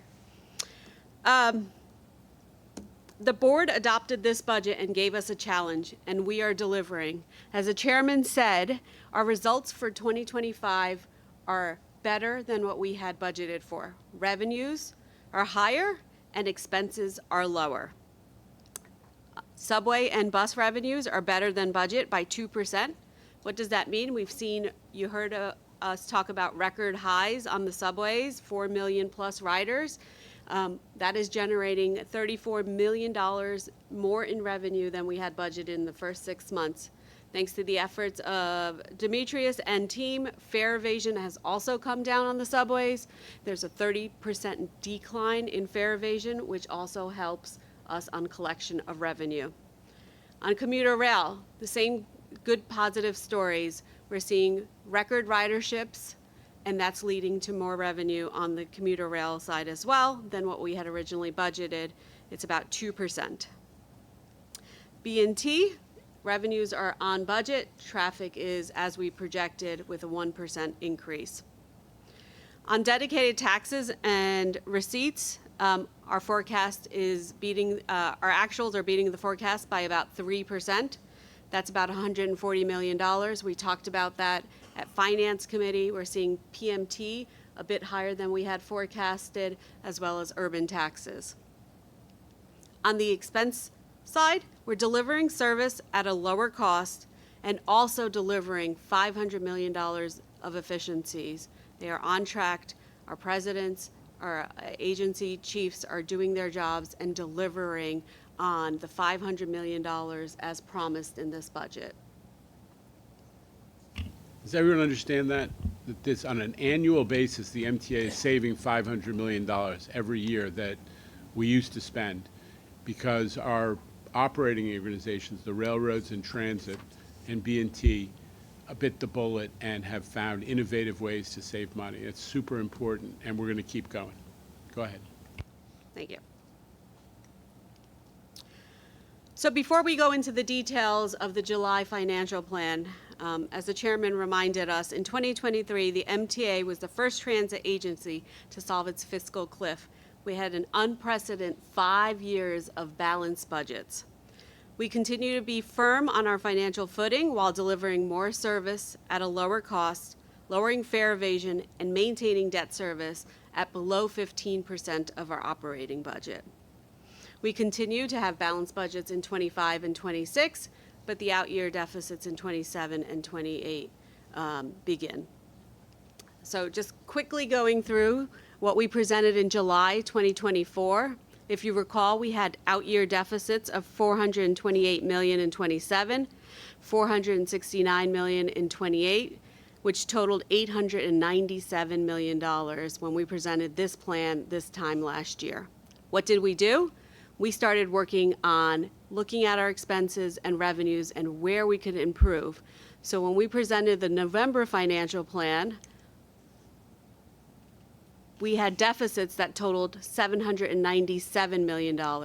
It's a decrease of $100 million within a span of 6 months because of our reforecasting and working towards our expenses. Today, I'm happy to announce that we have taken further action and reduced our July plan forecast deficits by another $98 million for a total deficit in the out year of $699 million. That's $200 million less in deficits over a 1 year period that we have been able to manage down. It's very important. This is the effort of all the agency presidents as well as the agency chiefs that continue to look at expenses and manage and help us deliver lower expenses while increasing service. One thing the July plan does is bring the next fiscal year into the financial plan. So this is the first time you'll see 2029 in our financial plan. It has deficits that continue, right, growing from 27 to 28, but we've managed to keep that at a small amount. And so the 2029 deficit comes in about $75 million higher than what we had projected in 28. So the deficit is about $428 million in 2029. Can we take questions at the end? So I'll go through some of the changes that have happened in the July plan. I'll start on the revenue side. As we talked about, fare box revenue is coming in stronger, so we've updated our projections for fare box revenue. That adds about $118 million over the financial plan period to farebox revenue. Most of that is in the current year. We're seeing strong results in farebox, and so we've updated the current year by $76 million, and the out years a little bit smaller by $42 million. As we see the farebox revenue continue to increase, we will make updated projections in the November plan and then in 2026 as well if we continue to see that strength. On the dedicated taxes, payroll mobility tax is coming in higher for the first 6 months of this year. They continue to grow as projected by the State Department of Budget, and so we've incorporated that reforecast of payroll mobility taxes into our financial plan. As you heard me talk about real estate taxes, mortgage recording taxes, and the urban tax is coming in a little bit higher in 2025. We've put that in the 25 budget only because you'll see in the next few slides, real estate taxes have taken a hit, but we are just getting to the average in the out years. All other dedicated taxes and subsidies remain steady to the original forecast that we had in the November plan.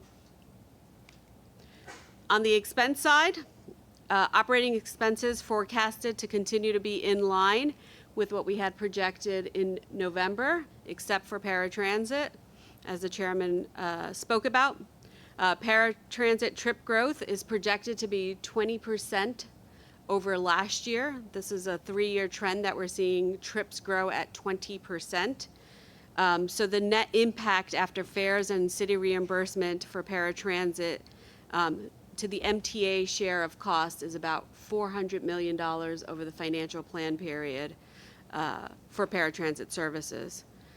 This financial plan assumes New York City contribution at 50% with a plus $165 million cap for the next 2 years, and then in the out years, 80%, which would require a legislation change for us to get 80% from New York City. Debt service is forecasted to be slightly lower, but yet still below the 15% of the operating budget. Historically, we have, shown our ridership slide, so I'll go through these very quickly. Currently, on the subway side, on the chart on the left, actuals are about 75% of paid ridership compared to 2019. We're projecting that to increase by the end of the financial plan to about 78%. That's a conservative assumption. We will continue to monitor how we're doing on paid ridership, fare evasion, and growth in ridership, and we will update those numbers as we see in the future. On the bus side, currently we have paid ridership of 65% of 2019 levels, and that is projected to grow to 72%. Commuter rail has strong ridership return. We've seen that early on. We saw that, and currently they're at 85%, continuing to break records. We have them projected to be about 90% of pre-pandemic levels by the end of the financial plan. And our bridges and tunnels, they came back and recovered pretty quickly after the pandemic started. They've been above 100% for a few years now. We continue to see that traffic growth, and B&T will be at 106% of pre-pandemic levels by the end of the financial plan. So continuing to talk about revenue, I just wanted to highlight farebox revenue. Pre-pandemic, as I said earlier, farebox revenue represented 38% of revenue. That was about $6.3 billion. You can see sort of the decline in 2020 on this chart, and by the end of the financial plan, we would just get back to our pre-pandemic levels of farebox revenue. That includes fare increases for 25 that we're delaying until 26, which you'll hear a little bit later about, 27 and 29. Bus farebox revenue represents about 18% of our fares. Subways represents 57% of our fares, and commuter rail represents 25% of farebox totals. It's no small numbers when you think about buses at $1 billion of our revenue, $3 billion for subways, and $1.5 billion for commuter rails by the end of this financial plan.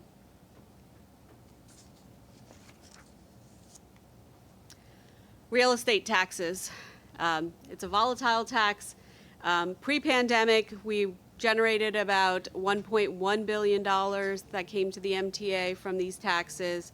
You can see that after 2022, there was a huge decline in real estate taxes for the MTA. We've taken a conservative approach and increased it slowly over the next few years as we're hoping the market slowly recovers. The housing market, we receive a percentage of borrowers and sellers transaction fees, as well as any commercial real estate transactions within the city for urban taxes.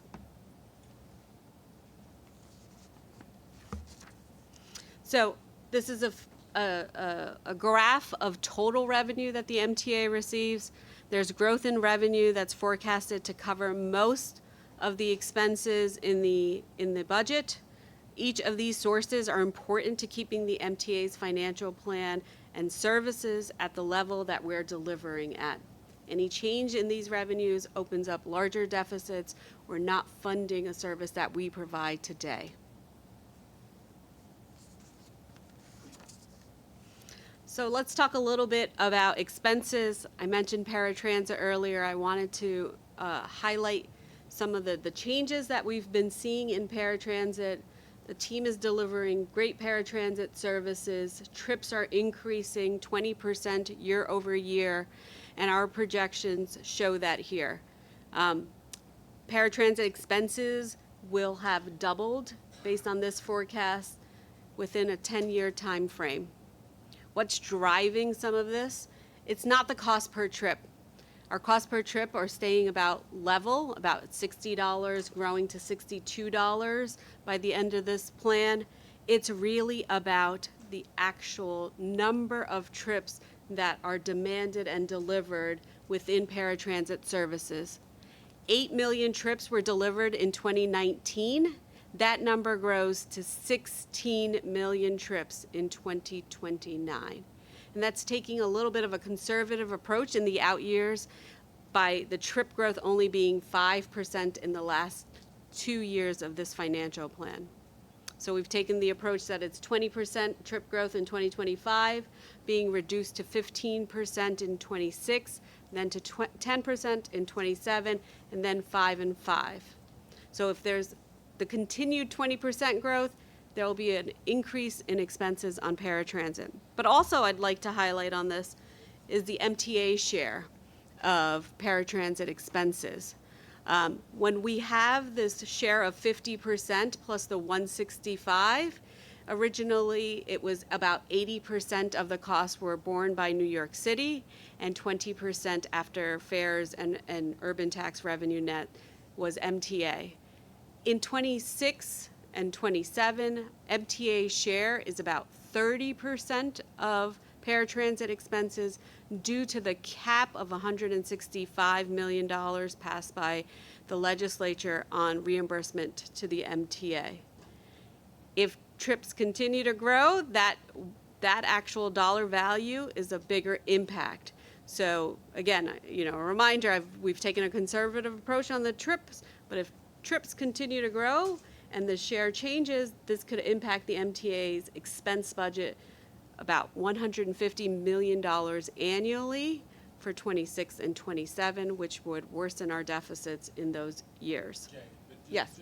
Just to be clear, you are being optimistic that in the out years, the legislature has passed a law that fixes that situation and makes the city responsible for that their share above 165 million. Correct. So this number that you're seeing actually is the optimistic view, right? Yes. And it's conservative about trip growth. This is a package, an optimistic package, realistically. Correct. I just want everyone to understand that.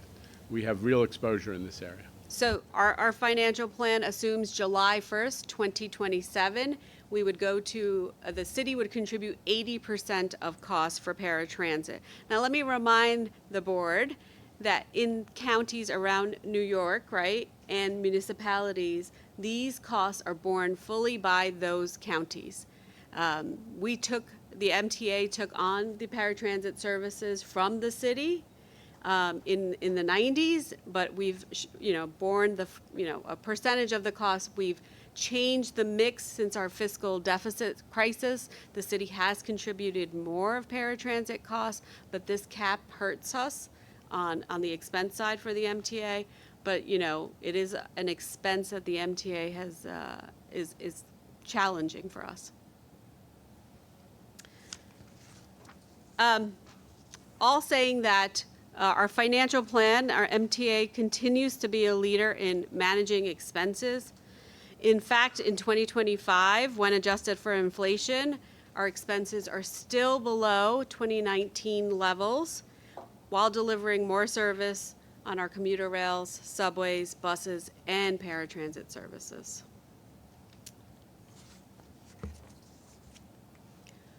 So, I think, 2026 has always been in the plan, but I wanted to highlight the 26 preliminary budget number. It's $21.3 billion. Again, the mix of funding doesn't change from what we saw in 2025, nor do the expenses of mix. This still funds 70% of labor costs while delivering the service. It also maintains the systems in a state of good repair, our cars, our signals, the tracks, stations, amongst all the areas of our service budget. 70,000 employees get paid through the MTA's budget. A couple of two more slides here. Other significant assumptions in the July plan. There's a 4% fare and toll increase assumed in 27 and 29. This continues our biannual fare increases planned in the budget. Small incremental changes. Casino license revenue. As a reminder, there's 3 downstate casino licenses to be issued. We've conservatively taken the approach of 1 in each year for 26, 27, and 28. And that's $500 million each in those fiscal years. Again, the paratransit reimbursement is 50% with a cap of 165, but then in the out years, we've assumed 80%. So if that doesn't change, there's an impact to our expense budget. And then the MTA continues its $500 million in efficiencies every single year in this financial plan. A couple risks I'll quickly highlight. Our dedicated taxes are dependent on the economy, and if there's a slower economy or a real estate market recovery, it could impact our revenues. Casino, I just talked about. There's also $600 million of FEMA reimbursement that the budget is relying on, $300 million this year and $300 million next year. This is for our COVID claim that we put in for the reimbursable expenses. It has been with FEMA, and it's at the CRC, which is the Consolidated Revenue Resource Center, in hopefully its final stages of review, and then hopefully the grant gets obligated. Labor expenses, our budget, as the TWU pattern expires in May 2026, our budget assumes 2% gross wage increases. If there's any change to that pattern that is not paid for, it is an impact of $150 million to our budget for every 1% above the 2% that we've budgeted. And then continued paid ridership recovery. Again, we're very conservative on the paid ridership, but if there's any change in those percentages I described earlier, that could have an impact on the budget. This is a future if there's any changes in paid ridership, but we are continuing at the levels that we've been trending at, so we're pretty confident in the ridership projections we have. That concludes my July financial plan update. I'm happy to take questions. Okay, we're going to everyone take a deep breath because it's been a long meeting and we were herky-jerky on the sequence. But this is the meat of what the board has, principal responsibility for. So we wanted to take a little more time, make sure everybody was fully up to speed. We do have another item coming up otherwise, but questions on the financial plan. Comments? Mr. Zuckerman, Ms. Miller, Mr. Albert. Thank you, sir. Three things I want to say. First of all, Kevin, testament to a talented leader is ensuring your successor is well qualified and capable. And I think that's very clear that Jay will be a phenomenal CFO in your stead. So thank you for your leadership and support of Jay. And Jay, excellent first go. That's the first one. Second, we are pretty fiscally disciplined. I think it's important to remind, I'll just pull out the most salient pieces from your presentation. Inflationary environment, at least 3% wage growth to labor, increased service at Grand Central Madison. We have clearly pre-pandemic ridership still, and still persistent fare evasion despite working on it. And all that said, you still have break-even and smaller deficits than expected. I think that says how incredibly hardworking this entire agency, from the operators to management to finance, has been to try and drive. And I think I give a tiny bit of credit as well to this board. The third thing I want to say is I have deep appreciation. I'm a tiny bit, have a tiny disability from the Army. I get $175 a month tax-free from the VA, but I don't know what it's like that our disabled community goes through. We listen every month patiently and with thoughtful ears to the difficult situations we hear about, elevators and the like. But I think it's important the disability community understand how much money the MTA commits and how increasing it is month after month, year after year. The data that Jay just said, we have only a 10% increase in disabled riders, but a 100% increase over this period in rides taken. I think it just shows how much we are committed to disability access at this board and this organization. I think it's worthy of just noting that. So I want to thank again Jay, and thank you, sir. Thank you. Ms. Miller. Sorry, just quickly, the $500 million in efficiency savings per year, is that ongoing? Yes. Okay, so it's not one shot that No. happened this year. That's We, continued. I know you weren't on the board when we Yeah. started this Thank initiative, you. but we started with $300 million one year. We grew that to $400 million. In 2025, it's a total of $500 million savings across all the agencies, and that continues every year in the financial plan. And Great that's- work on that. That's amazing. And that's the reason, it's the principal reason that even though we have grown service so much, hugely on the railroad especially, but also 11 subway lines, bus lines, Queens, bus network redesign, $35 million a year more service, we have been able to stay below the rate of inflation in our overall costs, is by doing those cuts. Mr. Albert. Yes, thanks for this, Jay. It was really wonderful.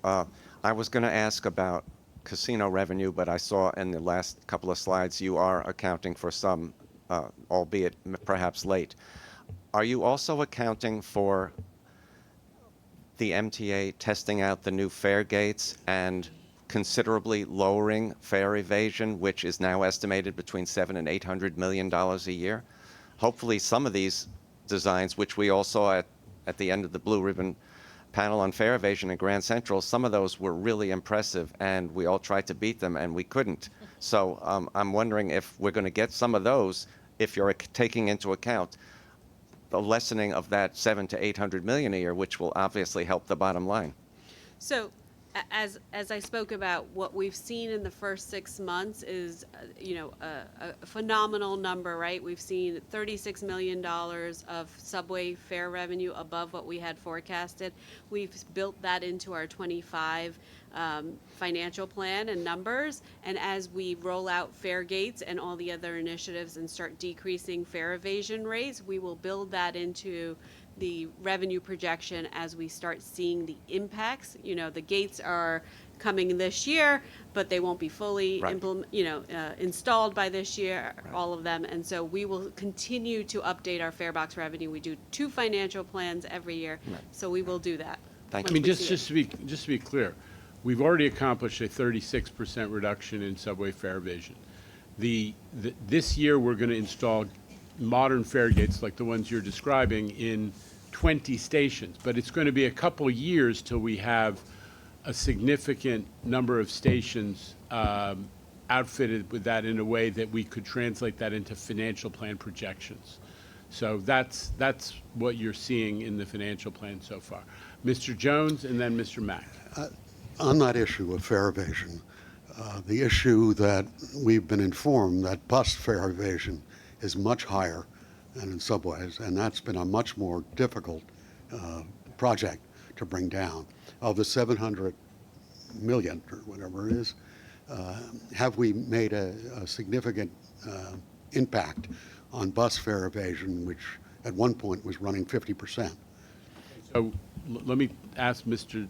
Critchlow to answer that question, because he's the one who's been attacking this since he got the job, and he has made a difference. Demetrius. So absolutely, the work of the Eagle teams has made a significant impact on fare evasion. It still continues to be a problem.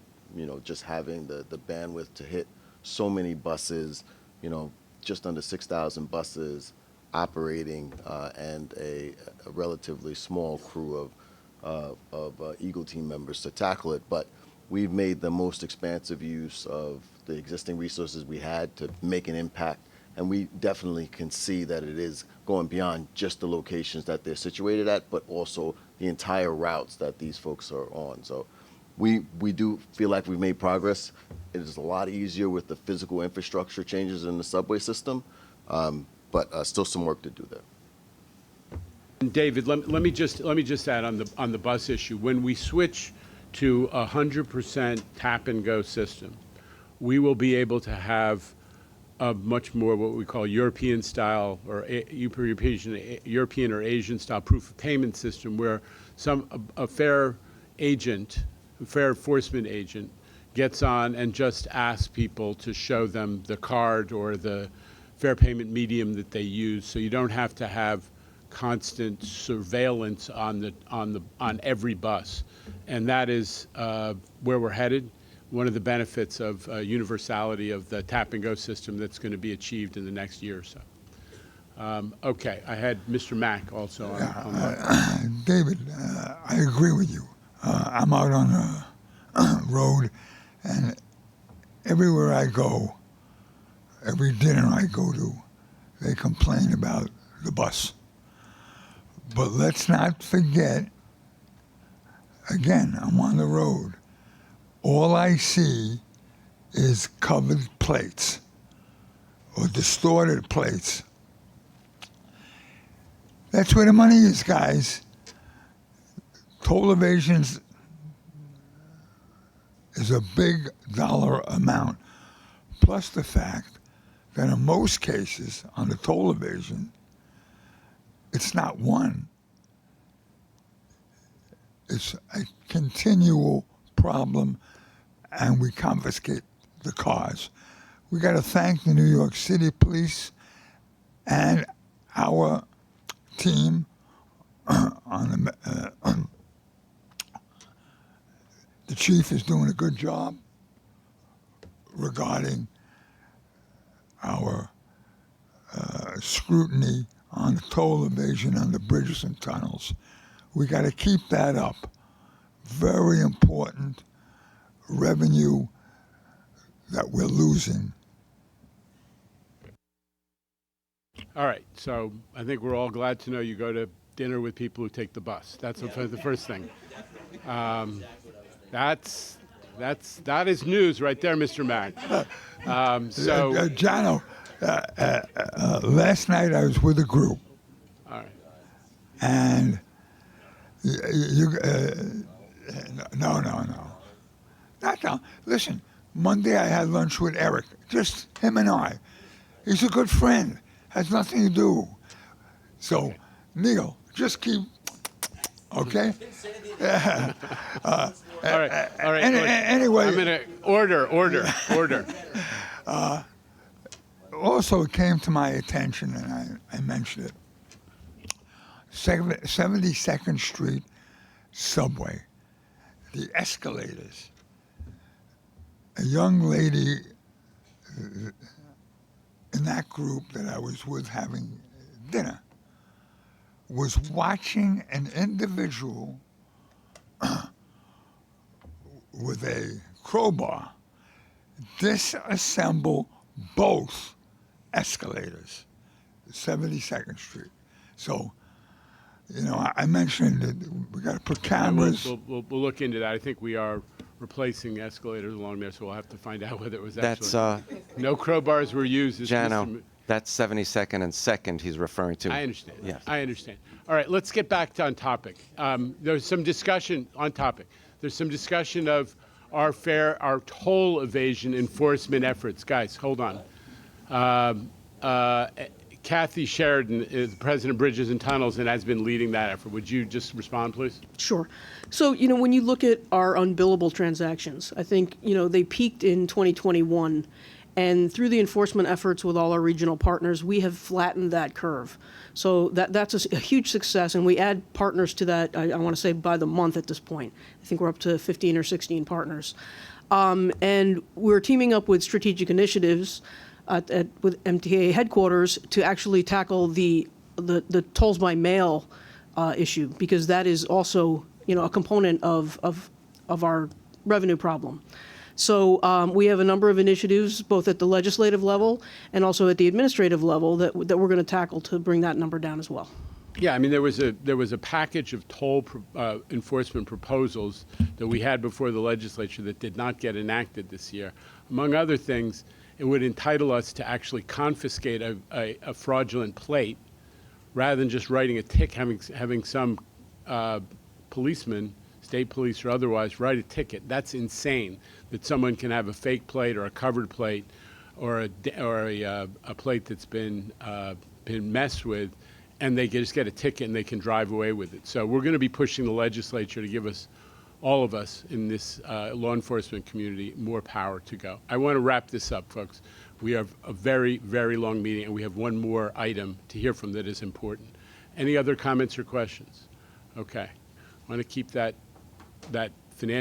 budget on strong footing, because I'm looking over at my friends, Mr. Leathers and Mr. Valenti, and we need to pay our workforce, and this is part of how we do it.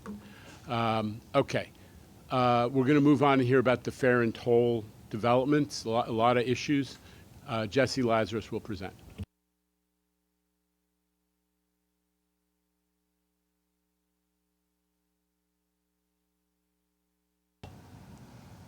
Thanks.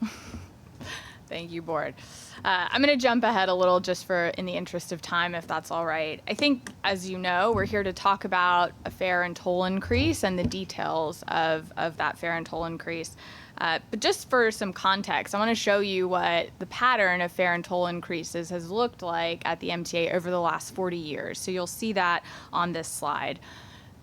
If you remember, I think everyone does, the 2008 financial crisis hit the region and it hit the MTA particularly hard. Dick Ravage helped guide the MTA out of that storm with a package of new policies. And one of these that we have treated as gospel ever since in this building, and shown with the arrow starting in 2009 on this slide, is the MTA's need for small, stable, and predictable fare and toll increases. This is both for the MTA's financial viability, but it's also for our credibility with the riding public.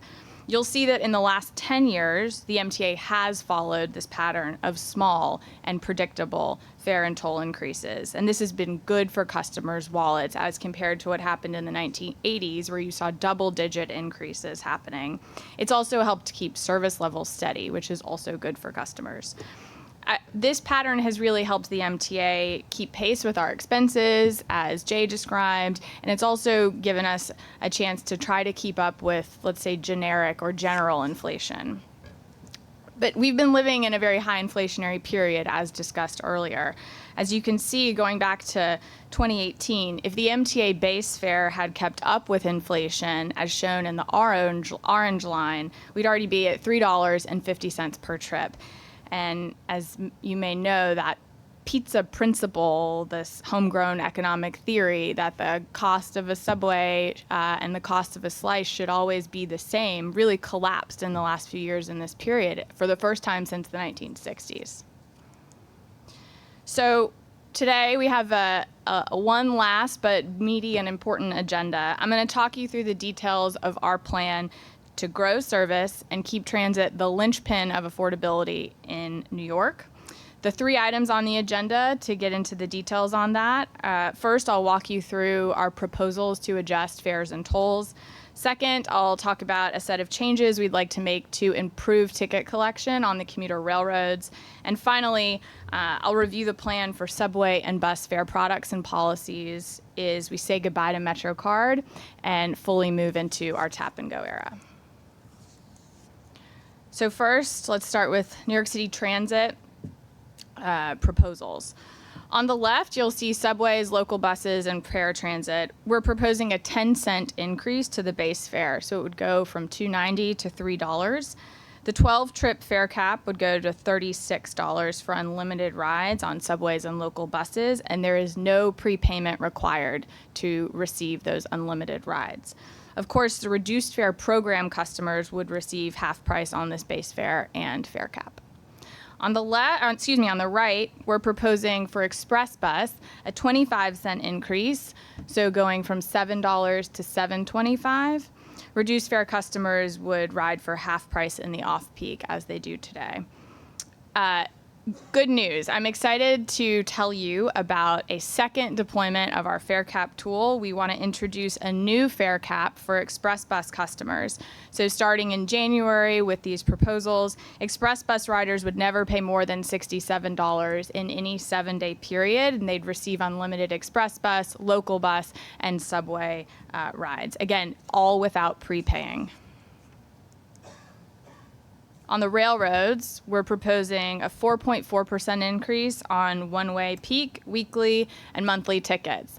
A note on these monthly ticket prices, all monthly tickets are still priced below pre-pandemic levels, and no monthly ticket is more than $500, even in the furthest zones. City ticket and Far Rockaway ticket, we're proposing they increase by a quarter also, so $7.25 in the peak, $5.25 in the off-peak. These products have been so widely adopted and well received by our customers that we're going to ask the board to make them permanent rather than promotional fare products. So a small administrative note. And lastly, we're going to make sure that one-way city tickets within the New York City zone are all aligned with city ticket prices so that customers are always sure to get the best deal we have. I hope you'll pick up on that theme for today. We want to make sure that our offerings are as straightforward as they can be and that the rules are simple and it's very easy for customers to get the best deal and keep money in their pockets. To close us out on the fare and toll rate changes, we'll talk about bridges and tunnels. We're proposing that the increase on each facility go up between 20 and 60 cents, depending on the facility. You can see them here. You'll notice this is not impacting congestion relief zone tolls.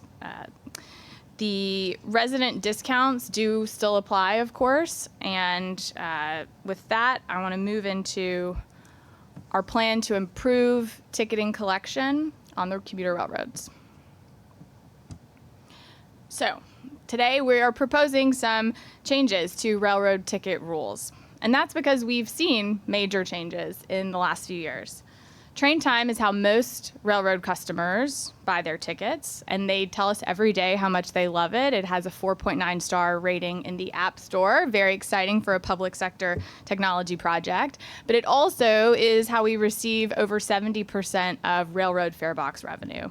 Train time's quite unmistakable success has also introduced some unintended consequences that we now need to deal with because the success is also slowing conductors down. So before I get into the changes, I want to talk to you about principles that guided our design of them. First, we saw obvious opportunities to just simplify things for customers so that everyone is getting the best fare.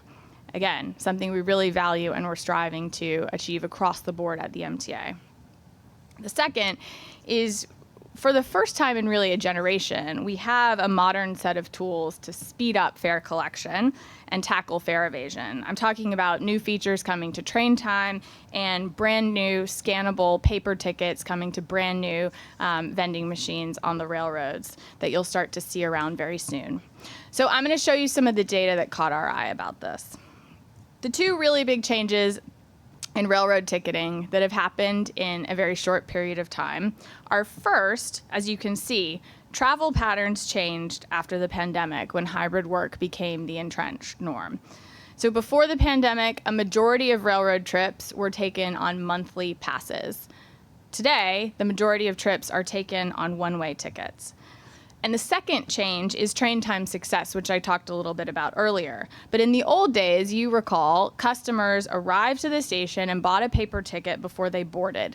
Very few people chose to buy that ticket on board because if the conductor came and you didn't have a ticket, you were going to pay more to buy it from the conductor. But with mobile ticketing, customers are mostly waiting to activate their tickets until the conductor prompts them to activate. You can see here that's happening 55% of the time on one-way tickets. Those delays are impacting conductors' ability to get through the train and check other tickets from customers who are waiting to have their tickets activated. And it's a source of conflict. Other customers don't like to see this, and conductors have to prompt customers, which is causing a bit of a problem for them. So we have recommendations and a few changes to make it more straightforward and easier for everyone to speed up ticket collection. So the first change is that instead of asking customers to buy a ticket and then take another step to activate that ticket before they board, we're telling customers that you just buy a ticket before you board and don't worry about that second activation step. We're going to get rid of it. And instead, one-way tickets will be auto-activated upon purchase and they'll work for 4 hours. For customers, this will remove that activation step and eliminate any questions about to activate or not to activate.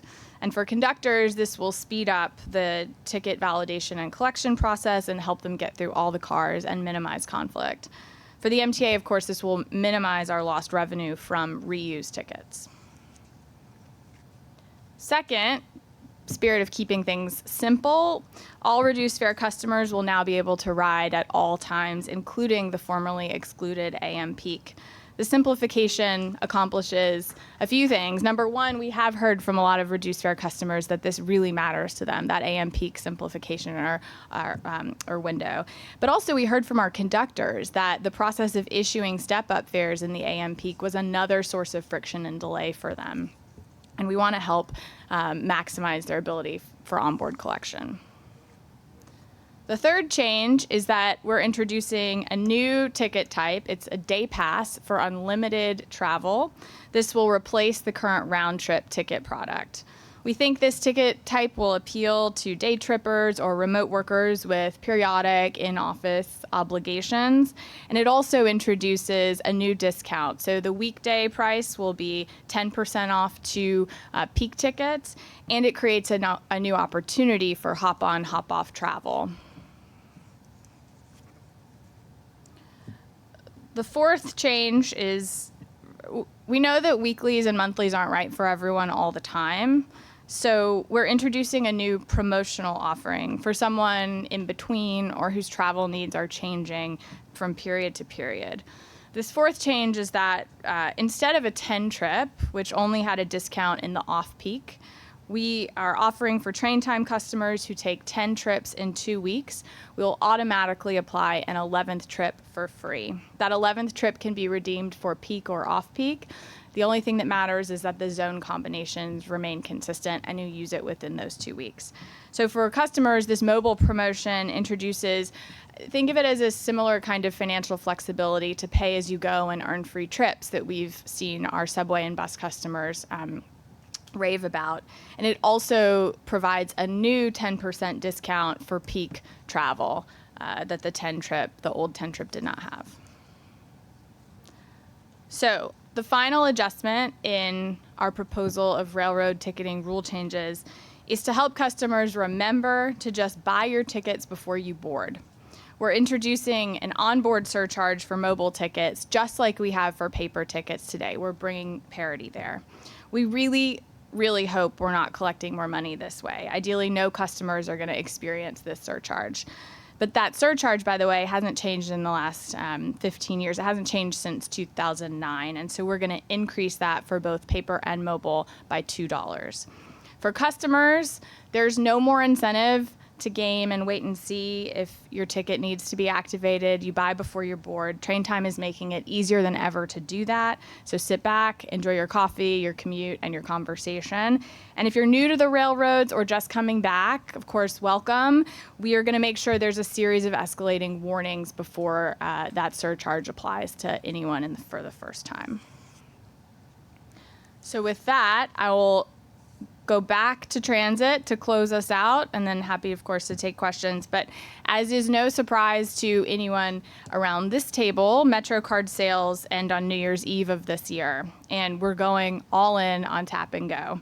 I'm excited in the next few slides to introduce what we think as the straightforward, simple, convenient, and financially flexible fare structure for subways and buses in the full Tap and Go era. First, I'll quickly recap some of the benefits that Tap and Go brings for our customers and for the MTA. It's a win-win. For customers, we're talking about convenience. Skip the line, tap with the payment method in your pocket already. Or get an Omni card and keep it loaded automatically online with cash, or with cash at one of the 2,700 local businesses selling Omni cards, or at a vending machine in every single station. Of course, there's also the automatic fare cap, where customers are rewarded with free rides without the upfront financial commitment of buying a time-based pass. And for the MTA, Tap and Go means half the number of vending machines to repair, a lot less cash to handle, and fewer fare cards to produce and distribute. This all we expect will save us at least $20 million annually. We also have more tools to enforce fare collection, as the chair mentioned. Today, the only way we can enforce the fare is if a fare enforcement officer physically sees someone enter and not pay. Tap and Go helps position us to become a proof of payment system where we can verify payment after entering the station or boarding a bus.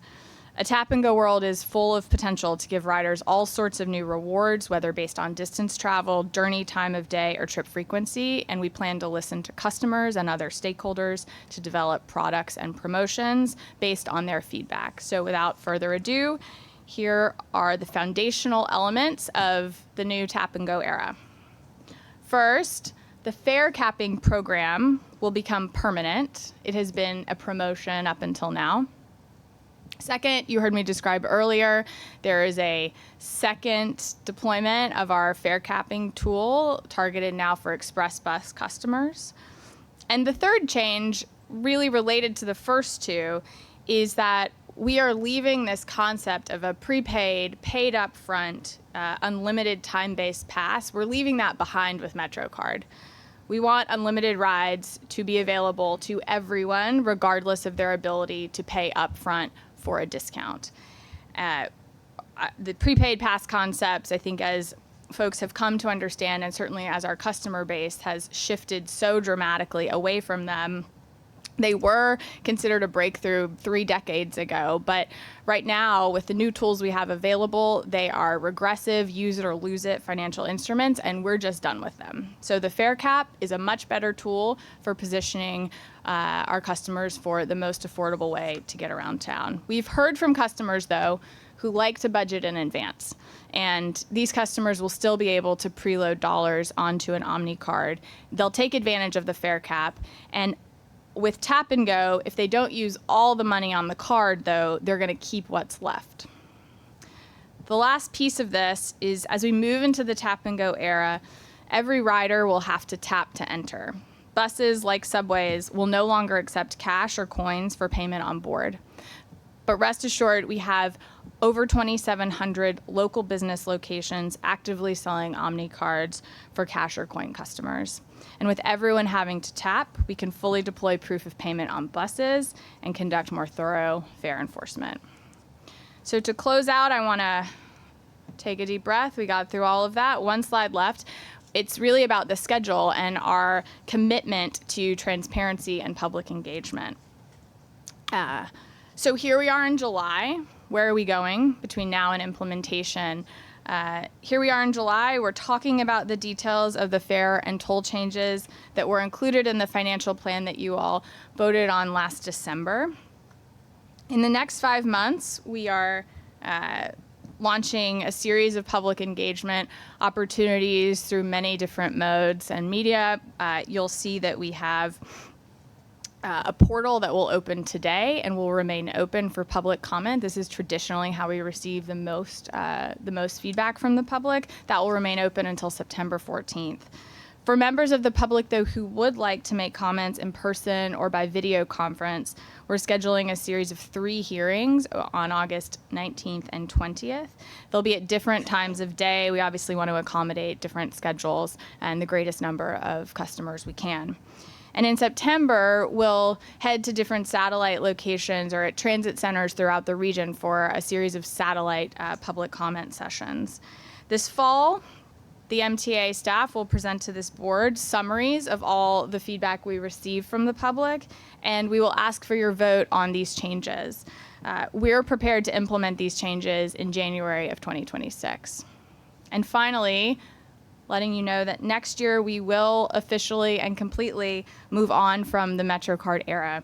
We'll end acceptance of MetroCard, we will end acceptance of coin on local buses, and to round that out, the new card fee for an Omni card will increase from $1 to $2. And with that, I'm happy to take any questions this board may have. All right, we'll line them up. We'll start with Mr. Jones, and then Mr. Chu, Mr. Glucksman, Mr. Albert. Murderer's row over here. Go ahead.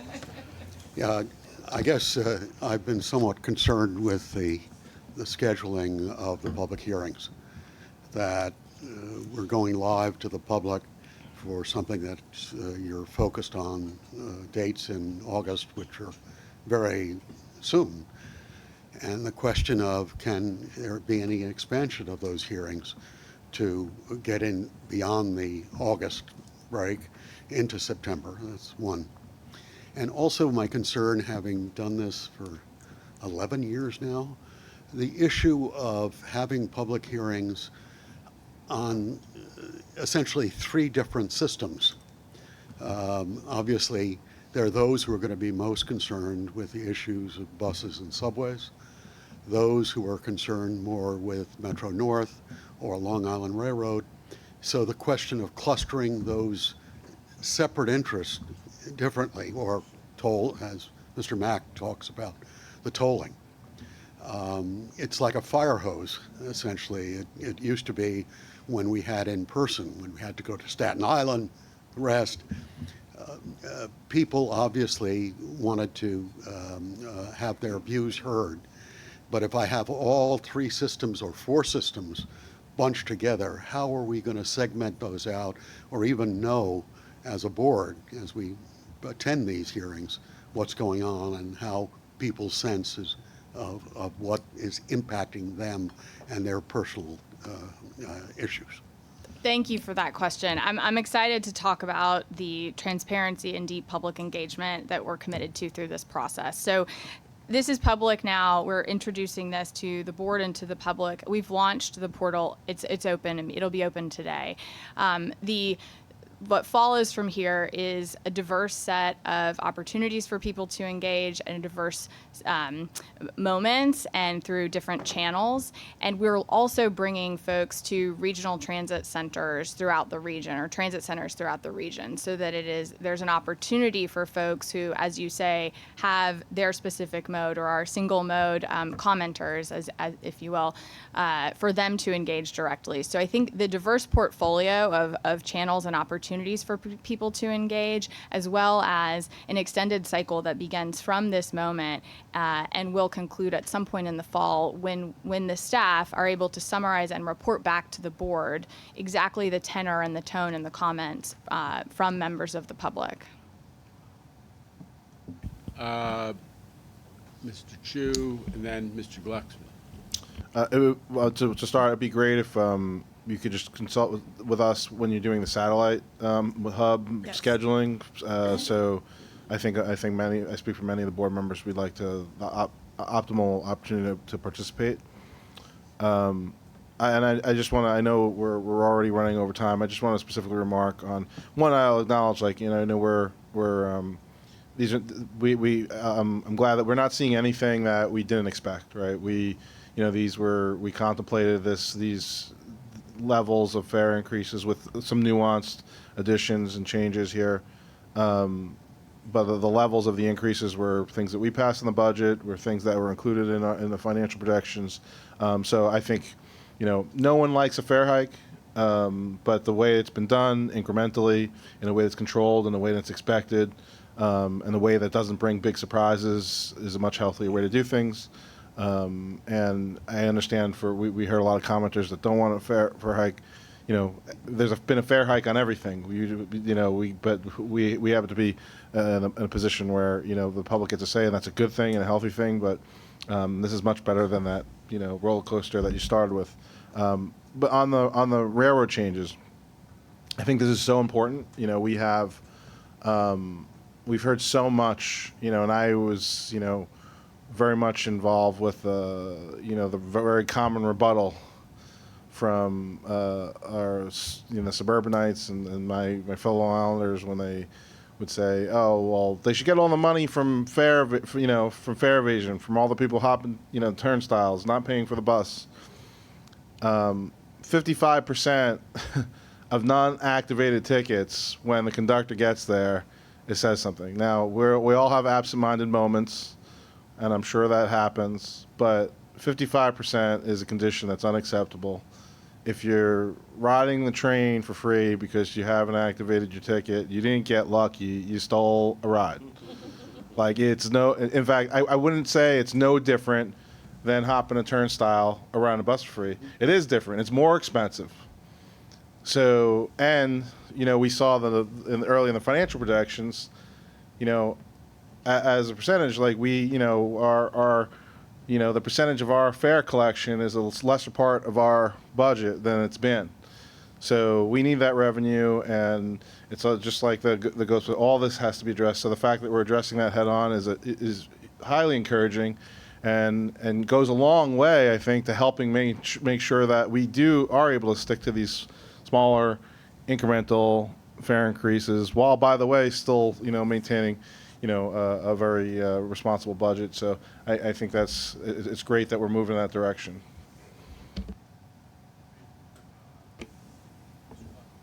Thank you. Very, very interesting presentation. Before I get to what I really wanted to say, picking up on what Sammy just said, is there any reason that the timing for the tickets can't start sooner? I mean... I think one thing we want to make sure is that there's sufficient customer education. Well, that could start. We have been beginning. There's two elements to this. One is training customers and training conductors, and those need to happen in parallel. And so I think that making sure, because this is really changing the norm of ticket collection on these one-ways on the railroads, we want to make sure that there's sufficient warning such that no one is hitting that surcharge, and we're retraining everyone to buy just before they board. All right. Thank you. I'm glad to see the senior disability being accepted. But why is it, my sister used to live in Queens, and she always complained to me, I go into the city and if there's nobody on the bus, why do I have to pay the full fare rather than the discounted fare? You left the express buses off. The express bus and the off-peak. There's nobody on the bus. Yeah. Well, the off-peak discount is available to the reduced fare. So. But she doesn't. Oh, all right, I missed that. Okay, I guess that's it. Then, all right, thank you. Okay, Thank you. We can take offline. It sounds like there's a specific question. Ms. Miller, then Mr. Albert. Thank you. Thank you for the briefing on the changes, especially on the commuter rails. I think they're going to make a huge difference. And I do disagree. I think most riders who don't activate and get to slip by without paying don't think that they're doing anything illegal. I think that they feel like they're lucky, but because they purchased the ticket. Yeah, no, absolutely. But the intent, I think, is the difference. Whereas you jump a turnstile, you're intending not to pay, right? But I think it is a positive change. I do want to voice my concern about the timing of the hearings, of the fair hearings. I understand our responsibility for operational and fiscal responsibility on the board and as a public, but I also think that our commitment to transparency is also extremely important. And although you talked about a diversity of options of how folks can participate from today until September, the peak and the important sort of modes of engagement are the fair hearings, and that's happening during a time where most working people are taking their kids on vacation, where our partners on the ground who will help educate are not engaged and might be off, including nonprofits and elected officials. I just think that there are a number of reasons why this timing isn't great, and especially because this change is going to affect most of New Yorkers who take public transportation, whereas I understand in other instances there have been hearings in August. I think this is different purely because of the number of people it will affect. And if we are engaging in a process that is meant to engage the public in a meaningful way, I think that this contradicts it. So I'm asking if there could be an opportunity to expand the opportunity for the public to meaningfully engage in this process outside. I understand we're in a time crunch, and I understand that the staff has to then process and analyze the data that they receive for us to make a decision and vote. But I think just if we're going to do a genuine process that is meant to engage folks meaningfully, I think we have to do it in a responsible way. Thank you, and we look forward to summarizing the many comments that we will inevitably receive. I think they've come in for the most part online historically, and so we'll continue to promote that as an opportunity throughout. Yeah, I mean, listen, there's a little difference of view that is apparent on this issue, and what I've heard from the staff is important, which is we've been doing hybrid and in-person hearings and online for some time now, and the stats indicate that the overwhelming numbers are from these opportunities that are not the public hearings that the press goes to and shows on the 11 o'clock news. So the staff does believe quite passionately that these are the tools that maximize the opportunities for public input, and that's what you're hearing from them. All right, Mr. Albert.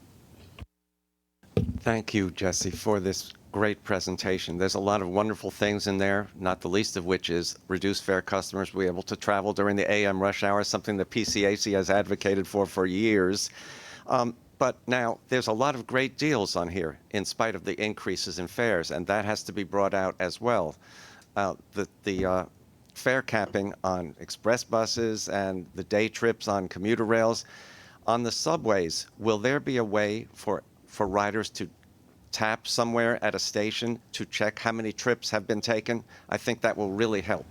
Yes, and we have been hard at work thinking about, we're calling them the second phase of visual cues that help customers make sure they understand where they are and getting that great deal. So returning to our website very soon, it is in development, about to go live, will be the trip and charge history. So that's coming back, and I think that'll help registered account, tap and go account users make sure they're tracking towards the best deal. You'll then be able to see that next year for Express Bus as well. Within the station or within the infrastructure of tap and go itself, we're hoping to bring that quick fare cap status to the vending machines immediately. I will say it will take a longer period of time to bring them to the validators, but we are looking for lots of new and creative ways to make sure that customers clearly understand where they are towards unlocking free rides with no prepayment required. That's great. Thank you. Yes. Mr. Zuckerman, Mr. Valenti. Thank you, sir. Two questions, Jess. One, just so I understand this correctly, this new day pass, it sounds like it's a new version of what we used to call the round trip, but it's just happens. I mean, you can use it more, of course, but if you're happening to go to work in the new context where many people do not get the monthly anymore, so if I go into work in the morning and come back in the evening, I would get the day pass now, and it's a 10% discount off of what I would historically pay for two one-offs, yes? Correct, yes. Okay. Good. You So there's discounting that. so you're avoiding the gaming of I don't need to buy 2 tickets in the morning because that's not necessary anymore. Correct. Which is good. The second is, and maybe this is for Jay as well. When was the last time we did a fare increase? I'll let our CFO talk through those details. The MTA did a fare increase in 2023, August of 2023. Okay. So while I often agree with my friend to my left, I would not call this a hike. I think we're raising it 4.4% for the first time in 2.5 years, and that's a pretty generous. I think. I mean, you divide it by it's like 1.5% per year. It's like barely, certainly not with inflation. So I think we're actually gently, gradually raising prices. In some ways, as the finance guy, I'd like a hike, just so we can actually keep pace with the wage increases we have and other costs. But this is a very gradual raise, and I think very respectful of the cost of inflation and affordability issues. It's not a hike, okay? Oh, you guys don't get Mr. Mack started. Okay, Valenti. Yeah, just a couple comments. This is right in my wheelhouse, being a conductor at Metro North. Some of the fare policy changes I'm going to pile on here. The senior disabled one, I think, is a great initiative. It was a pet peeve of mine, policy pet peeve of mine for years. I think extending the reduced fare hours needed to happen. As a union rep, I've had difficult conversations. Probably every day I have difficult conversations. The most difficult conversations I've had, though, were on the trains, trying to explain to a senior disabled that their ticket wasn't valid. So removing that requirement will be very popular with conductors, of course, with riders as well. Very happy to see that. Another recurring issue that we've had, you've addressed, which is the lack of activation of tickets for whatever reason. Also, buying e-tickets on board in front of the conductor is an issue. It just slows us down. Unfortunately, sometimes it happens, just by accident, and sometimes it's habitual, and it's more than that, right? But I like the way it's addressed here. You made the point earlier that the goal was not to incur the fee and make money off it. The goal is just to change behavior. I'm very supportive of that. I think that it will change behavior, and it'll lead to more positive outcome, and the conductors will be able to get through the trains more efficiently, effectively. Anybody else wishing to be heard? Mr. Leathers. Our frontline workers work very hard to fulfill their duties, and these new policy changes will assist them, obviously. But we are in dire need of support from our law enforcement and those who work hard to protect us, because we're low-hanging fruit, and public's dissatisfaction, our customers' dissatisfaction will no less be taken out on our employees. So we appreciate everything that's done as far as the marketing, the branding, getting the word out, telling our customers the advantages of, buying the monthly and taking advantage of the discounts. And I think it's very important. So thank you. Just want to underscore what you said, that we do have to make sure as we enter a new fare payment era that the conductors have the support of the MTA PD on board. And I know we've been working with your labor organization as well as Mr. Valenti's to make sure that that happens, but this will be a new phase of that effort, and we recognize it. Thank you. Mr. McCarthy.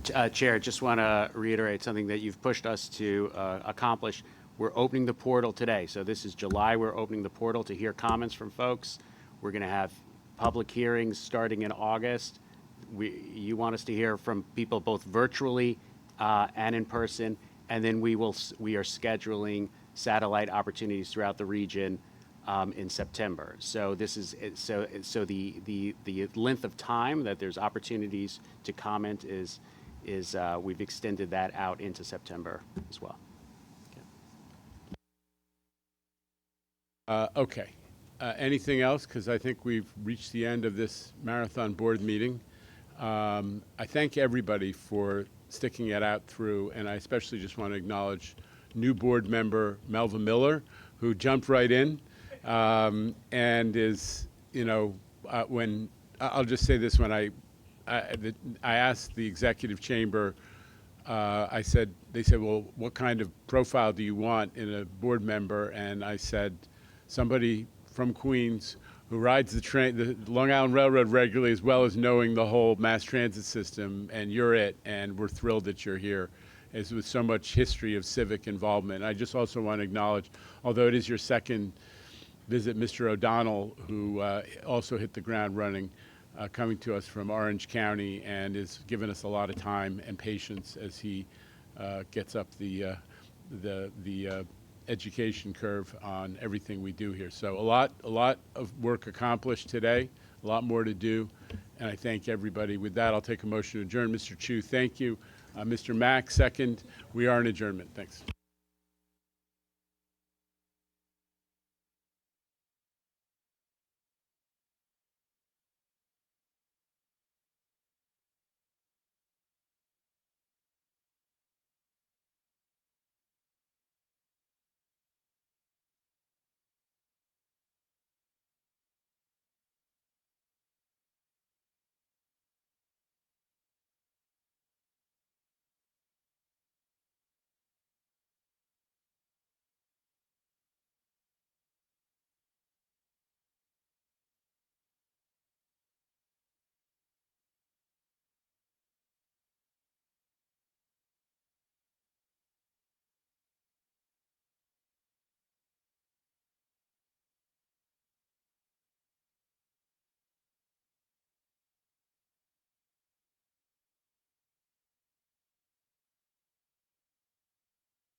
Okay.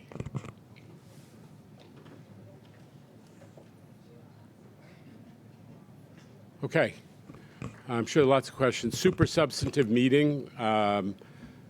The discussion of the financial plan towards the end really goes to the heart of what this MTA is doing, which is to make sure that we have the financial stability to put on service for 6 million plus people a day.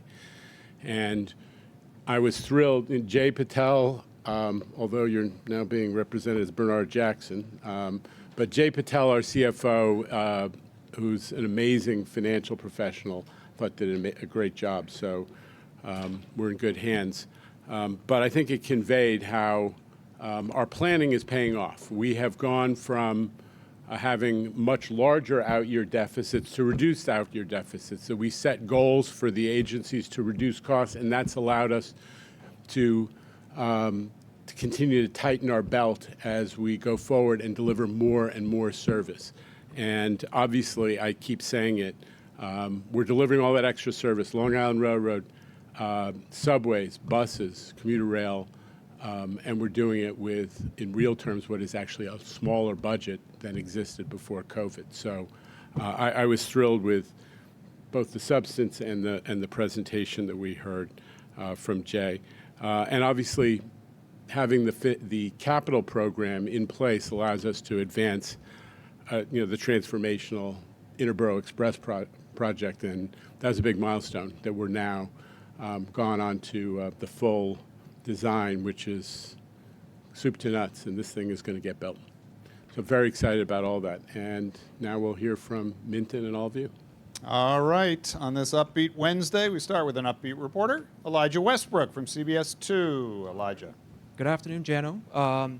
So I want to preface by saying I think I know the answer to this question I'm going to ask, but for our viewers to get a better understanding into these fare and toll increases that are expected to take place come January, I mean, what do you say to someone that's disgruntled about the fact that these fares and tolls will increase on top of the fact that you have congestion pricing already implemented? What do you say to someone who I'd say that we got to remember what is really driving affordability issues in New York, and it's not transit. Transit is one of the few things that makes New York affordable, and we're keeping it that way. In fact, since 2018, according to the controller, the price of transit has gone up just 16%, while the price of housing, which is the central issue in our affordability crisis, has gone up 68%. We are controlling these increases. We're doing them small, we're doing them predictable, and we're telling everybody when they're coming so they can plan. What they also get is a lot more service, and they're getting new discounts. We're thrilled to be offering all that. Is there more of a middle ground? Does it have to be a 4% hike? I think I hear from a lot of people who say, you're driving us crazy with 290 and the dimes. Why didn't you make it just a round number? And now we're doing that. We're making it a round number. But more important, again, Elijah, we're giving people much more service on all of the systems, better service, and we're giving new discounts, especially express bus riders. We want people to use this new tap-and-go system to get the best fare. All right, on to Evan Simcoe Bednarski. He's right here from the Daily News, directly in front. Evan, good afternoon. Good afternoon, Jenna. Two questions. One is off of the announcement at the committee meeting that there's going to be retrofitting of 5G radios to the R211s to make them play on the crosstown CBTC. I'm wondering why that wasn't part of a change order in the option 2. Why are we having to involve a third party to change trains that are just coming off the line? I'm going to have to rely on Jamie to answer that. Go ahead, Jamie. I think we answered that in a lot of detail. We, this is a build out of a new system of signaling. The technology is very complex, and we're building it out in a way that's safe and reliable for riders. You've got what's in the contract, which is the so-called wayside equipment. That's part of the contract, but because we need a radio to communicate with that equipment that's on the cars, and we need that throughout our whole system, we had to negotiate that out with 2 other vendors, and we brought that one of those completed negotiations to the board this month. It's been approved. we're getting to the other one, and that's the reason that they're proceeding separately. Forgive me, I guess I meant why wasn't it part of option 2 for the R211 contract? Why wasn't it put as a change order to the R211 contract? It's just different contracting methods. It wouldn't have, which contract it's in doesn't necessarily, translate into time savings, but this was the decision we made, was how we had to get this one done. Got it, thank you. And just to follow up, Jano, or I think this is not a Jamie question, but to follow up on a question from last month, do we have any more information as to what caused the transformer fire in June in Grand Central Madison? No, but we'll follow up with you because I just can't answer as we stand here, but we'll dig in and come back to you with that. Thank you. All right, let's go to the Zoom equipment now. We've got Andrew Siff is standing by, it looks like live in Grand Central Madison today from WNBC. Andrew. Yes, Tim, Jano, how are you? We're fine, thank you, Andrew. Okay. My question has to do with your change in the policy for the commuter rail, where currently the tickets are good for 60 days if you haven't activated them, and you're changing that where they're only going to last for 4 hours. I'm wondering, are you concerned at all that this will lead to unintended response of people not even buying the tickets until they're on the train to try and get away with the same thing they're getting away with now, which is not activating the tickets? And do you have any estimate as to how big a problem this has been, people sort of getting that free ride because the conductor doesn't get to them and they don't have to activate? Well, the key point, Andrew, is 90% of folks actually are buying their tickets within the 4-hour window. So I don't think that this is going to impact on people's behavior dramatically. What's happening is, instead of people sitting there and waiting to see whether somebody comes by to activate, we're automatically activating. So that, I think, answers the question of how broad an issue it is. What was the second question? I mean, the question was whether you were concerned that whatever small number of people who engage in this behavior now might change their behavior in an unintended way, not even buy their ticket until the conductor comes up to them. Listen, I don't think that there's a massive number of people who are absolutely determined fare evaders. Our fare collection rates on the Long Island Railroad, and it's a good job by the conductors and it's a good job by the MTA PD, are down. The fare collection rates are at 97%, right? So we think we're doing pretty well, but there's no question that the confusion about purchasing and activation has encouraged some game playing, and we want to just simplify everything. Buy your ticket, just like you would in the old days. You walk out into the station, you buy your ticket. If you have a monthly, you don't buy a ticket. Simple. It's going to be exactly the same as it was before for train time and e-ticketing was advented. It's a simple, old-fashioned system. Buy your ticket before you get on the train. And if you don't buy your ticket before you get on the train, just like the old days, you'll pay a significant surcharge on the train. That's it, and I think people will comply. All right, let's move right along to Samantha Liebman from New York One. Sam. Hi, Jano. What went into the decision to charge or put a higher increase on drivers on the tolls rather than subway and bus riders, as well as the commuter rails? They're getting a higher increase than subway and bus riders.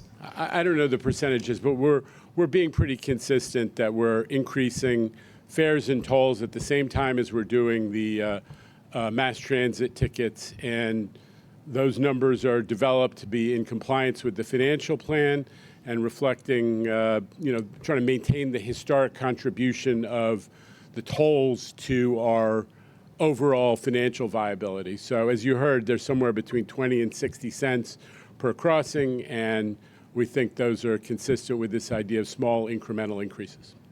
And just focusing on the federal budget, it appears that there is some transit funding that may be slashed.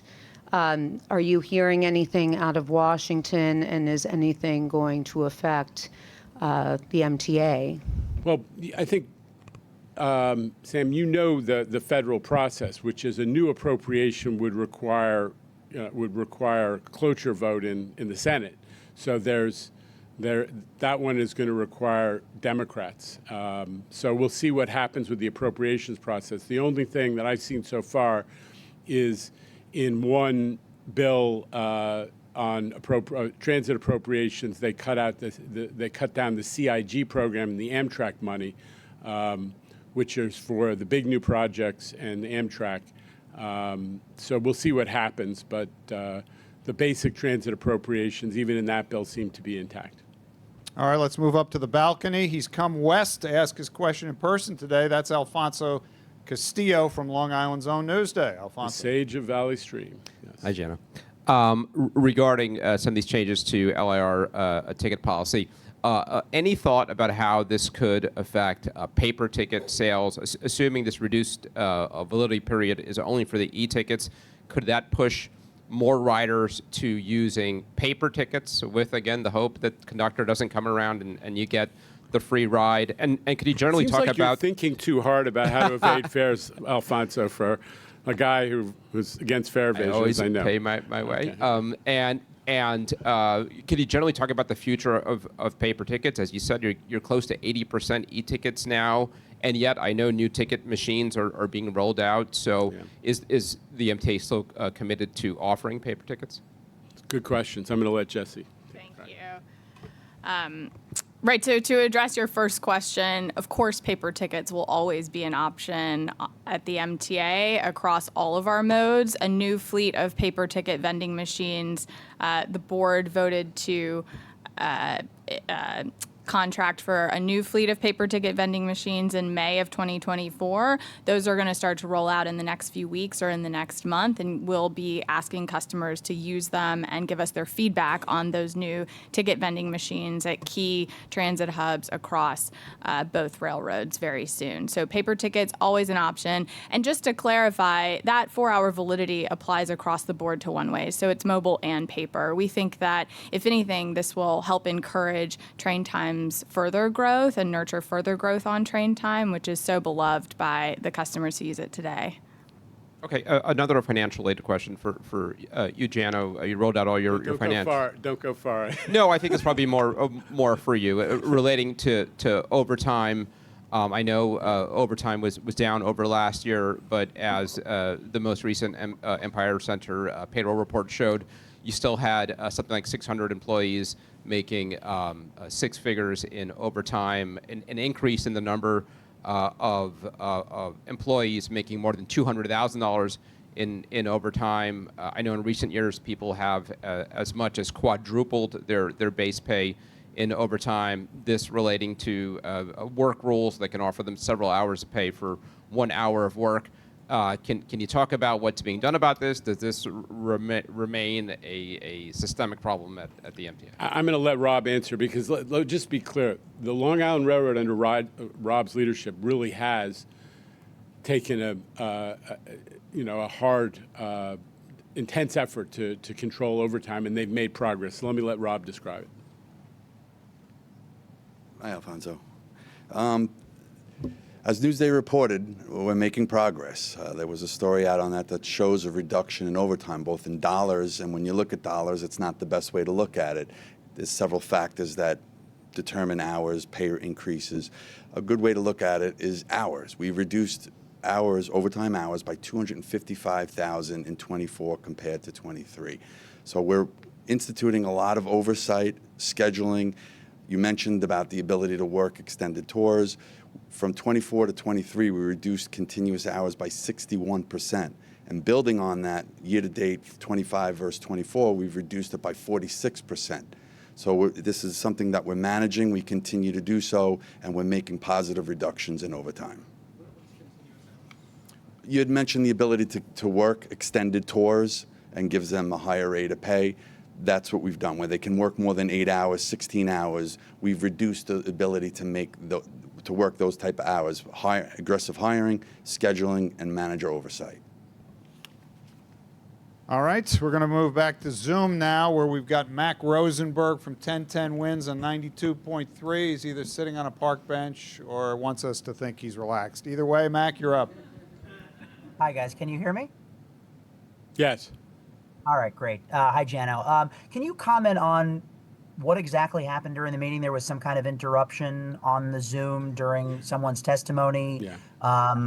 And I think this has happened at a meeting with you guys a couple of years ago. Do there need to be more like IT safeguards in place? Have you talked to any of your IT people about what happened here? Well, number one, we will talk to the IT people. Number two, this is not, I mean, I hate to say it, but this is not unprecedented. I'm pretty sure it happened at a meeting of, a half a dozen news organizations in the last week or two. So, but what appears to have happened is that a group of people, and there was a group, got online and had a bunch of fake identities, and one of them succeeded in penetrating and getting that, what do they call that, Zoom bomb or something, and then they celebrated online. So we will talk to our IT folks about making sure that doesn't happen. Obviously an unpleasant moment, but IT shut it down within literally a second or two, and we'll take steps to make sure it doesn't happen again.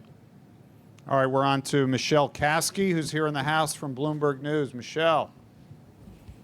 Hi, Jano. I wanted to ask about the FEMA COVID claim that's listed as one of the risks to the financial plan. Was that a surprise for you guys? I mean, was that something that you weren't expecting? It seems like maybe reimbursement for, I think Jay might have said this was for cleaning, I think, or reimbursement. So I'm just sort of wondering why you haven't gotten the reimbursement by now, and I mean, it's pretty sizable. It's $600 million over a couple of years. So no, I mean, listen, claim is waiting to be processed at FEMA. More than that, I can't tell you. That's where it stands. What have you heard from the federal government about it, from FEMA and from? It's in process. They've told us very explicitly it's in process, and it's been that way for a couple months, right? Have they given any explanation of why the process is taking longer than expected? No. Okay. All right, let's go right next door. Haley Brown from the New York Post. Hi. Regarding lifting the ban on alcohol ads from last month, are the public health concerns like keeping kids from seeing the ads no longer important to the MTA? I'm asking because when the board voted to ban them in 2017, they called the move a big step forward. So can you just explain the shift in priorities with this current board? Well, here's the bottom line: that we didn't reverse the ban. We had adopted a couple of narrowly tailored, common sense exceptions to it that make sure that the original purpose of the ban, which remains in effect, is achieved, which is the protection of school kids from exposure to that. That's it. Okay, let's go to the balcony here. Sinai Rashid from the New York Business Journal is here, and this might be your first time at one of these proceedings. Yes. Welcome. It's nice to have you. Sinai Rashid. Hi, Jano. So given recent federal attacks on DEI, how will the MTA protect the projected $7.5 billion in minority and women-owned business contracts stated in the capital plan if future cuts target DEI programs? Well, obviously, we're operating under most of that is under state-funded projects, and we're proceeding with those projects as we have in the past. Been very, very successful. And we think it's steady as she goes. Obviously, the federal DBE standards are evolving under the new administration, but we're moving forward, and we don't anticipate huge disruption at this point. And has the MTA considered changing the name of the department, or have those discussions not happened? Truthfully, our focus is on supporting getting the work out to everybody, so that everybody in New York who is helping us to deliver the MTA Capital Program, which is such a big piece of our region's future. We're not this is not a semantics exercise. This is really about building New York and giving service and better service to our customers. All right. Dave Colon is up next from your Streets blog, everybody. There's Dave. Here I am. Jana, I had a couple for you. One is there have been a couple of reports recently that have been out. I don't know if you've read them yet. If you haven't, I can send them to John and he can give you a summer reading. But they're about bus rapid transit and how the city and the MTA can achieve real deal, international style bus rapid transit that we just don't have in the city. The closest thing we have, I think, is select bus service. I'm just wondering where you fall on the idea of bringing something like that. So building stations, all-door boarding, routes that are protected from traffic, real deal bus rapid transit. Where do you fall on that? So I'm for faster buses, and I think that we should definitely deploy the tools that we have and that were promised to us and that are in the law, like more bus lanes. That's the thing that we are still waiting for, is to get more bus lanes. We've done our part with the ACE camera program, which is hugely successful, not just because it's deterring people and collecting fines, but because it's teaching people based on the reduction in recidivism. It's teaching people to stay out of the bus lane, to stay out of the way of buses, not to block the bus stops. So I think we should maximize the tools, and we're always going to look at solutions that are more ambitious. Obviously not funded in the capital plan, but we're going to look at the range of solutions that are available to have faster bus service. But we always start with the activities that are and strategies that are actually a matter of law and policy right now, and we want to implement those and have them, our partners in the city, help us do that. And then the other thing is in regards to the end of the 30-day Metro cards. There are people who are saying that the combination of fare capping but no 30-day option for riders is what they're calling a backdoor fare hike, because if you basically ride 7 days a week, twice a day, you're amounting to an 11% fare hike or so. You're paying 11% more compared to if you're buying a monthly every single month. So I'm just curious if you guys have thought about that, if there is any response to people calling this a backdoor fare hike. Yeah, I don't think that's accurate. I think that the percentage of people who are buying the monthlies has dwindled dramatically because they're getting the advantage of the fare hike. Remember, Dave, you often speak about issues of transit equity. There's something inequitable to saying to somebody, you need to walk up to the MetroCard or the vending machine and have $100+ in your pocket and then calculate in your head how many times you're going to ride the train and roll the dice on that. A huge percentage of people who are using that fare payment option are getting ripped off unintentionally. Before Tap and Go, there was $200 million of wasted customer dollars left on those prepaid cards. We're eliminating that what I think of as pretty inequitable situation and giving people the best fare that they can. And we're going to continue. You heard us talk about today how we're having a best fare version on Express Bus. We're going to still have the opportunity for people to preload the full month's worth of fares, if that's the way they want to do it. As you heard from Jesse Lazarus, if they don't get there, if they don't use fare capping fully through the month rather, they'll still have the money available and it won't disappear on them. So we think this is a much fairer way to go and hugely beneficial to customers, especially those who don't have the dollars in their pocket to make that decision when they walk up to the vending machine, which is kind of tilting the playing field in favor of people who are a little better off. All right, let's close the proceedings today with Steve Nesson from Gothamist, WNYC. Steve? Hello, Jano. Quick question about the budget and the expected revenue from casinos starting as soon as next year. I understand the licenses may not even be awarded until December, so I'm just curious. Obviously, there's a lot of controversy around casinos. Are you worried that if it doesn't go through, there's going to be a $1.5 billion hole in your budget. So we've been conservative in how we modeled that, so that we assume only that one license fee comes in per year.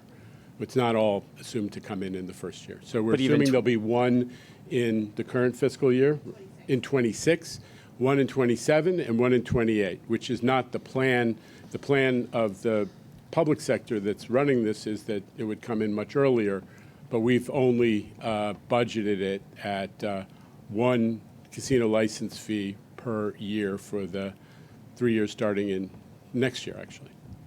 And just wanted to get your thoughts about the IEC report that we heard about this week that found delays to all the current signal projects and several millions of increased costs. Can you respond to how those findings align with your mantra of how the MTA is doing things different, better, faster, cheaper? And a lot of complaints from the public that you've obviously heard and responded to in the past, that the public doesn't think the MTA spends the money wisely or No, well. I mean, the public actually is giving us higher marks than WNYC and Gothamist does. And I understand that we don't do marks. No, I'm saying, but I understand you're trying to stir the pot on this issue. So let me finish. So what listen, you're right. Not every project that we've done in the last 5 years has been on time and on budget. And I encourage the IEC to be very forthright. I mean, I saw that where that presentation was headed, and I said we want to be forthright about the challenges. What they said is that they support the decisions that have led to the, I'd say, delay to the push out of the substantial completion dates in favor of delivering some of the benefits of those projects to the public. But delay is delay, and we count it against us in all of our public, our dashboards and our public comments, and we're held responsible, and we're not shying away from that. This has been an area that there's no question, we have struggled with. You heard a little bit about some of the challenges of getting some of the professionals who know how. You get the idea that they're struggling a little bit with getting professionals who can manage these legacy systems, like the old fixed block system, while we're transitioning to CBTC. But we own every time we run late or we run over budget. We'll always highlight the fact that we've made a lot of progress on big projects on that, and we will continue to push forward on these projects that are really important. And you see we funded a lot more signal work in the coming capital program. Thank you. All right, anything? Nope, we're good. Thank you, Jano, Jamie, Jesse, and Rob. And good afternoon from Lower Manhattan, everybody.